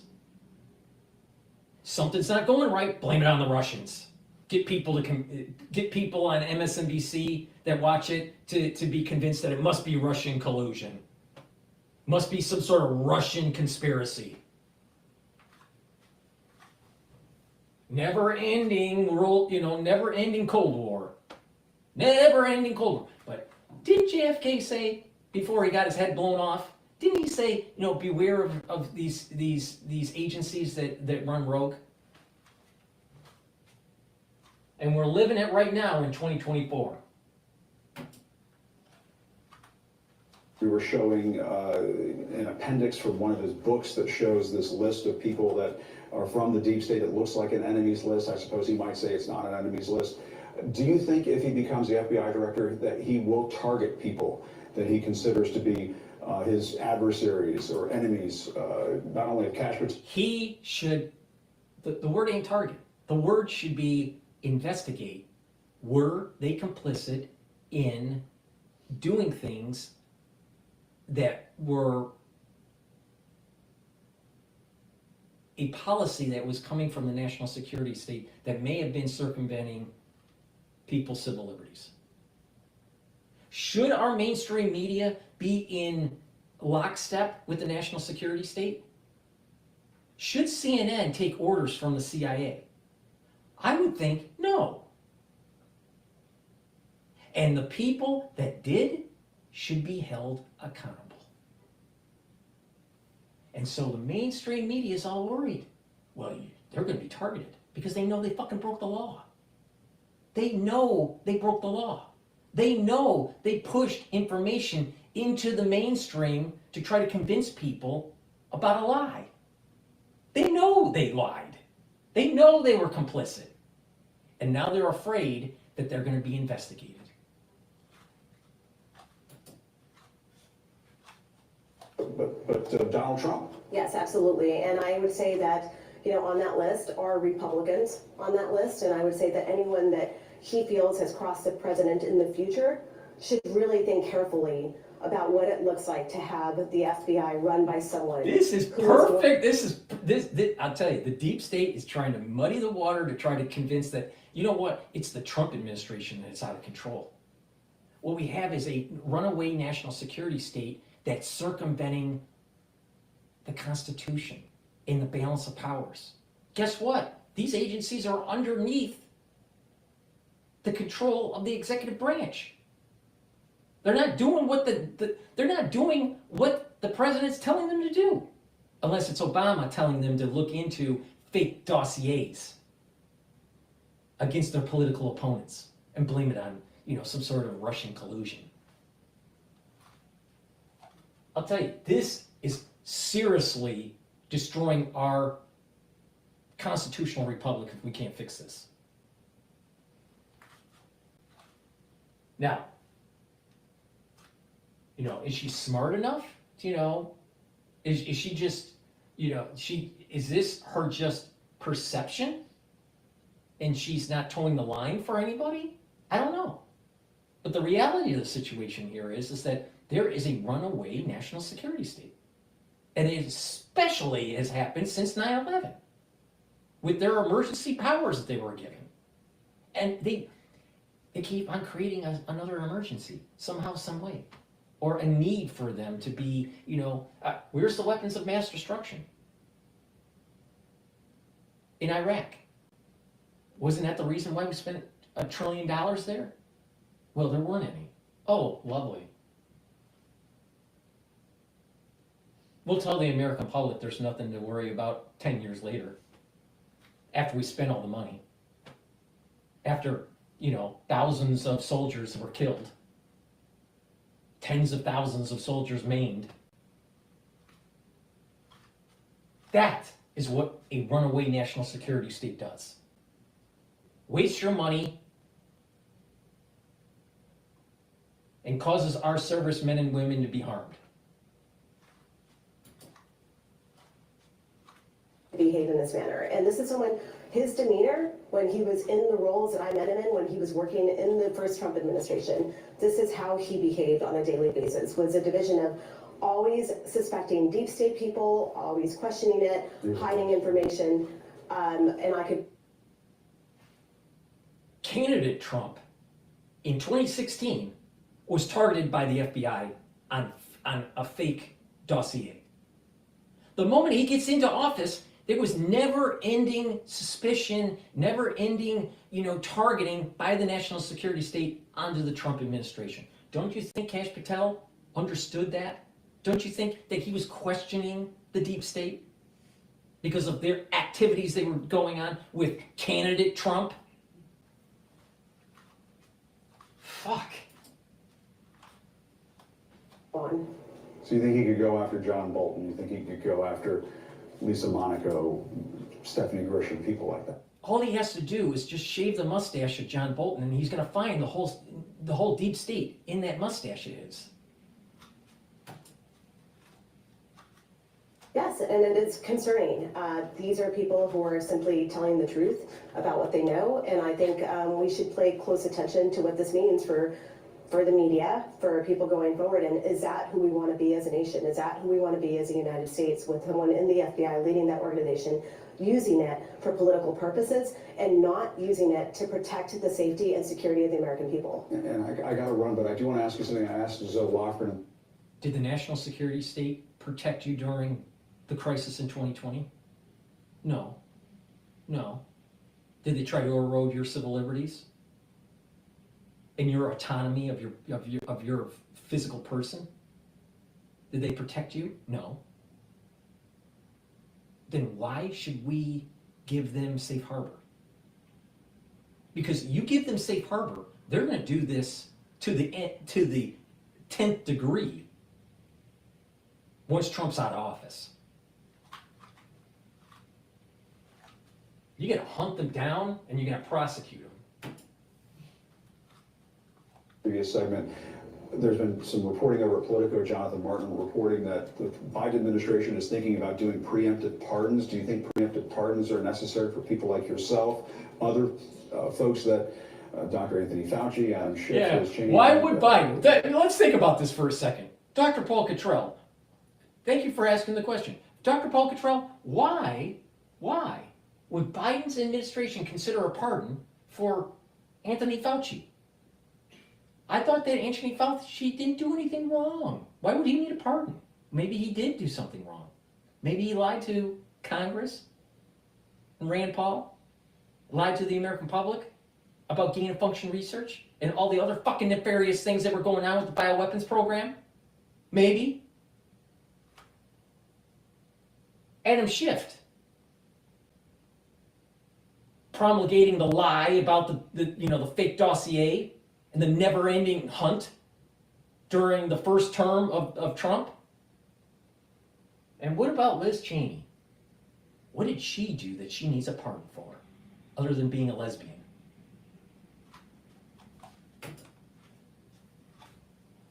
that could be targeted by a Kash Patel-led FBI?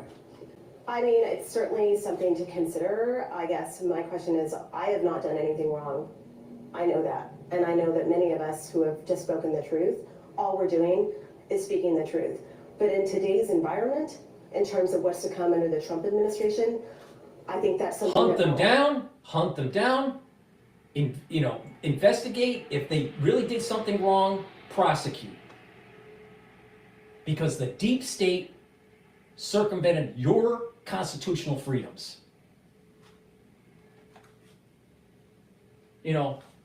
Guess what? There's turbo cancer going on. And you had a national security state that tried to convince certain people about what was going on during the crisis. You had censorship going on. You had the Smith Modernization Act activated with mainstream media lying to the American public. And now you have people like me and others that are trying to inform what really fucking happened. Hunt them down. Because guess what? They were hunting us down.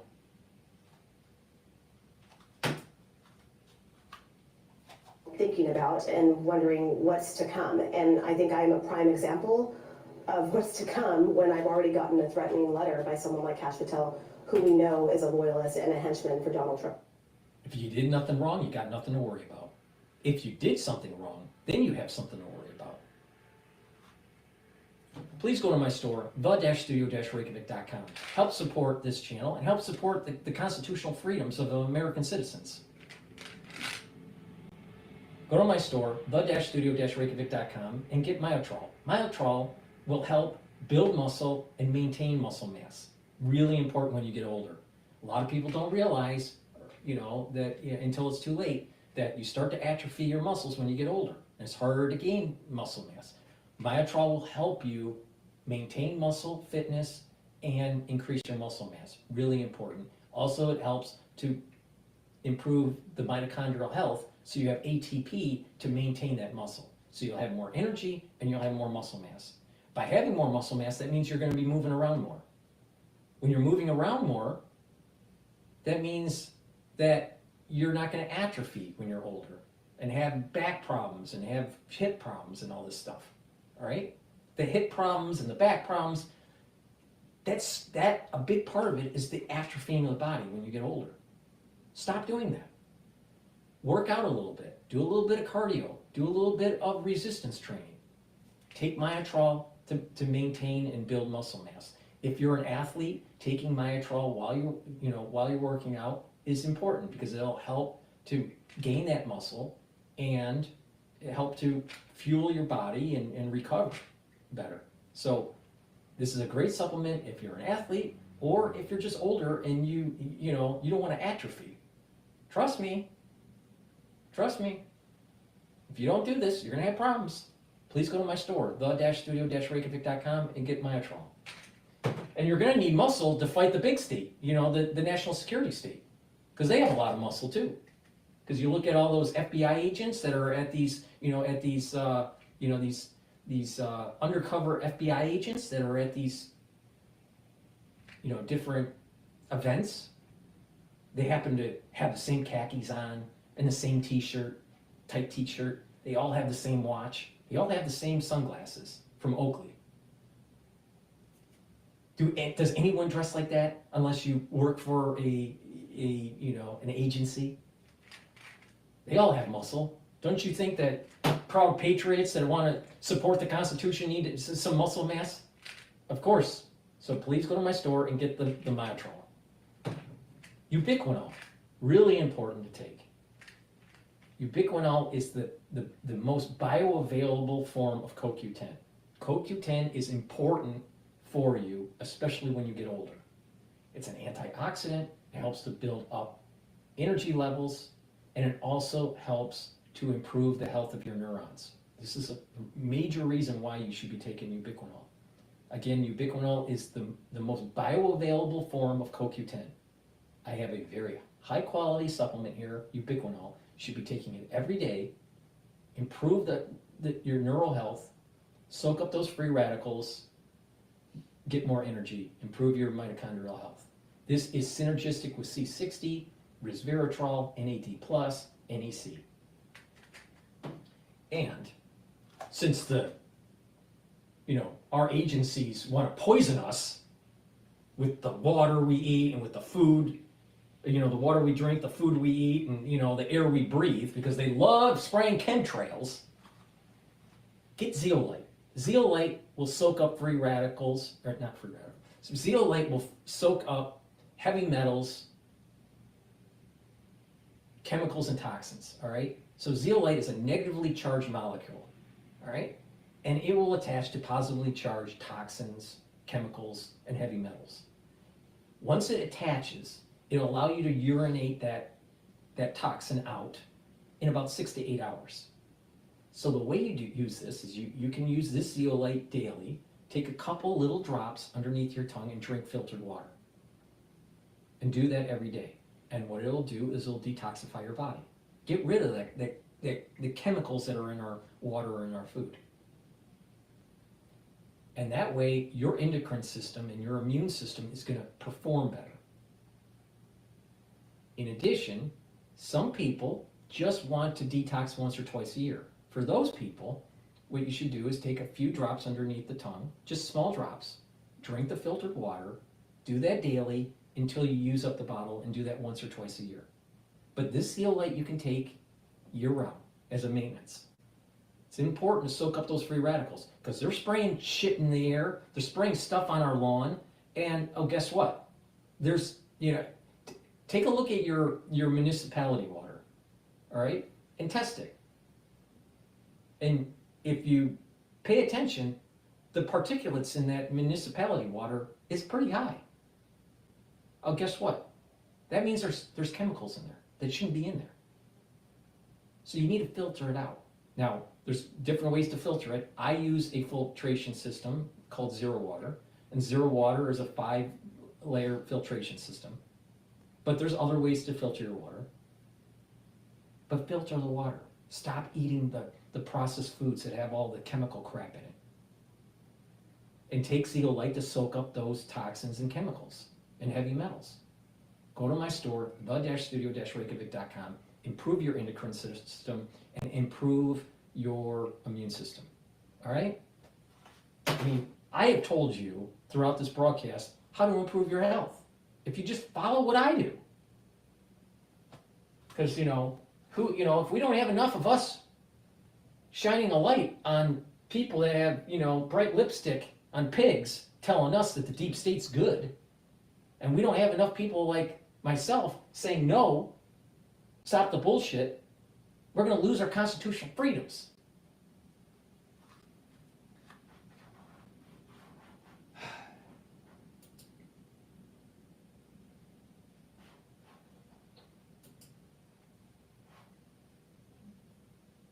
All right, let's see what the mayor in New York had to say.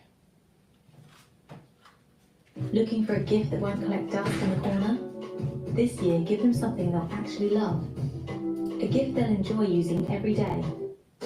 So 9:33 now here in New York. New York City's mayor, Eric Adams, says that he wants migrants charged with crimes to be deported from his city.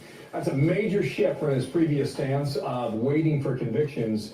This is what he said to reporters just yesterday here in Gotham City. I think the city should cooperate with ICE under certain circumstances. This is not a new position, because in the state in the era of cancel culture, no one's afraid to be honest about the truth.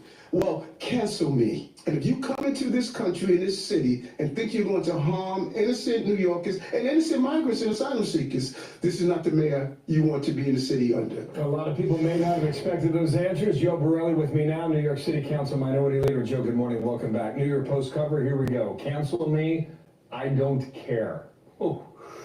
Been a long time since we've heard that. We understand that later this week, in all likelihood, Tom Homan will be here in New York, and the two men will talk. What comes of it? What's the fate of the future for the safety of people in New York? Well, hopefully it's a better outcome than we're seeing now. I mean, look, Bill, this election was certainly a wake-up call to the American people and most importantly to the Democratic Party. And it seems like perhaps Mayor Adams is the only one answering the phone because he's the only person recognizing right now that the American public and the New York public are simply not going to take the garbage that's going on right now where our laws hamper us from cooperating with ICE. It really is an unsustainable situation to have people who are convicted in other countries or accused by the NYPD of committing crimes and us not to be able to put them on the deportation process. People think, by the way, this is some extrajudicial. The lipstick on the pig from the previous video from CNN, whatever her name is, you know, she was saying how the government is trying to protect the people. The FBI and the CIA and all these people are trying to protect the American citizens. Where is the protection with this porous border? Where's the CIA? Where's the FBI? Where? They're incognito. They're nowhere to be found, except rummaging through the private items of Melania or storming the house of Roger Stone. They got lots of time for that, but they have no time to actually protect American citizens against a porous border. Makes you wonder why the national security state is blind to this. Why? Is it that they want it to happen? Because if something happened that was some sort of terrorist activity, then they would be able to march up to the hill at Congress and ask for more fucking power. So there is no incentive to stop it because the national security state wants more power.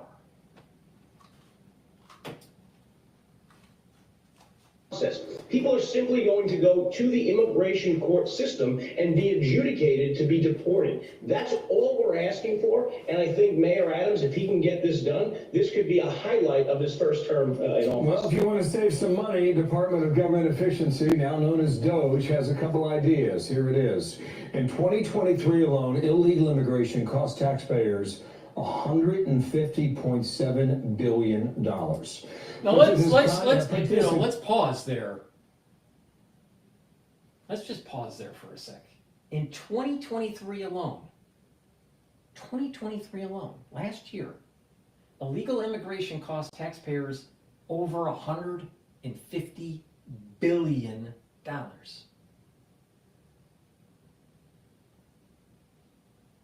Imagine how many vets could get the proper health care, to get the proper training for job training, to get housing, to be taken care of for serving the country honorably. But we got lots of money to give to illegal aliens. Now I know why E.T. from the Andromeda galaxy wants to come and visit America. Because it's a smorgasbord. It's a smorgasbord.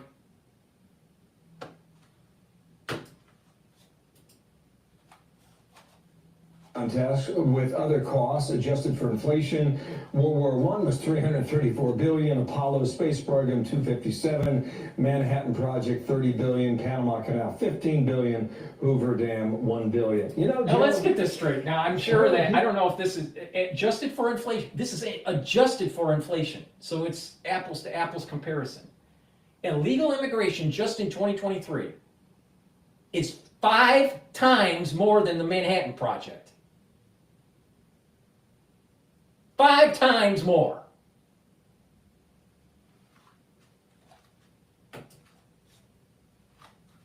Voted on. That's what this election was about in many ways for many people. It it is, and people are sick of it. To give some more context, I mean, it's costing us about $5 to $6 billion a year here in New York City. That is more than the entire budget of the FDNY and the Department of Sanitation combined. So that should really give a sense of scale to anyone listening how much of an impact this is having on New Yorkers, not just those who are victims of crime, but...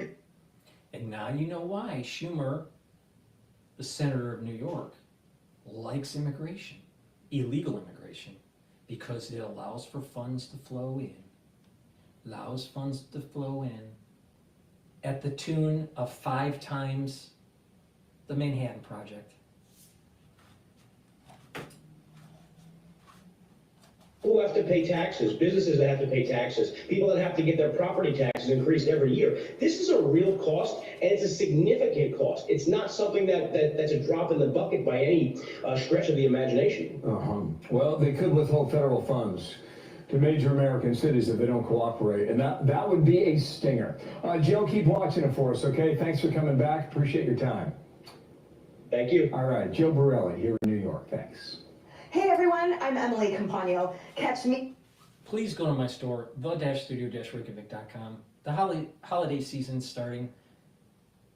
And let's say that you want to, start on the journey of improving your health, or you're trying to convince someone to do likewise. A great way is to get the supplements and go on that journey and improve your health. All right? Another great idea as a stocking stuffer, right, is the structural nano silver soaps. Very high quality soaps. Get a few bars for your household. Use them as gifts if you want. They're very high quality. Doesn't have all that fancy, chemicals that are in a Procter & Gamble, right? Go to my store, the-studio-reykjavik.com, and get the structural nano silver soaps. I have it in 4 different varieties. I have it in lemongrass, charcoal tea tree, peppermint, and I also have it in oatmeal spice. So get a couple bars for your household, or get a few, for gifts. They're perfect for stocking stuffers and stuff, But the key is to improve your health and to purchase the products from my store, the-studio-reykjavik.com. Use the discount code DISCOUNT5, all caps, discount, and then the number 5, all caps, and you'll get $5 off, all right? And it's a great way to help support the channel and to improve your health. In addition, I have structural nano silver gels. And I have 2 different types. I have it in a dispenser that you can carry in a bag, or in a tube, and you use it the same way, and they're dual purpose. They help to heal wounds. You can heal abrasions, cuts, minor burns in a third of the time. It'll heal, a third quicker. And structural nano silver gels can be used as a skincare, a daily skincare, where you can apply it on your skin and then later in the day exfoliate. A great way to do it is just to put it on your skin before you go to bed and then exfoliate in the morning. And this also helps to neutralize pathogens. You can put it on your skin, put it around your mouth, around your nose, around your eyes, around your ears, lightly coat your nostrils. It stays active for 5.5 hours, and it's helping to build that barrier that you need. That's really important during the cold season. That's really important when you have people at work that are sick. That's really important when you're, out and about in a high density environment like New York and there's a lot of people sick. All right? Please go to my store, the-studio-reykjavik.com, and get the structural nano silver gels. So that's the broadcast that I have today. I appreciate the ones that have been watching on the different channels with the live feed. Let me just do a recap of the market right now.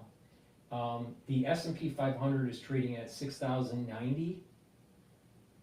The Euro USD is trading at 1.056. Oil is trading at $68 a barrel. VIX is trading at 13, so there's low risk. And Bitcoin ETF, BITO, which is the long ETF, is trading at 26.03. It's up just under 50 cents. So it went up as high as $1 plus, and then it went down. So this is obviously due to that push up of Bitcoin getting above 100,000. So that's my broadcast. Thank you for listening. And please go to the store, purchase the products, and help support my work.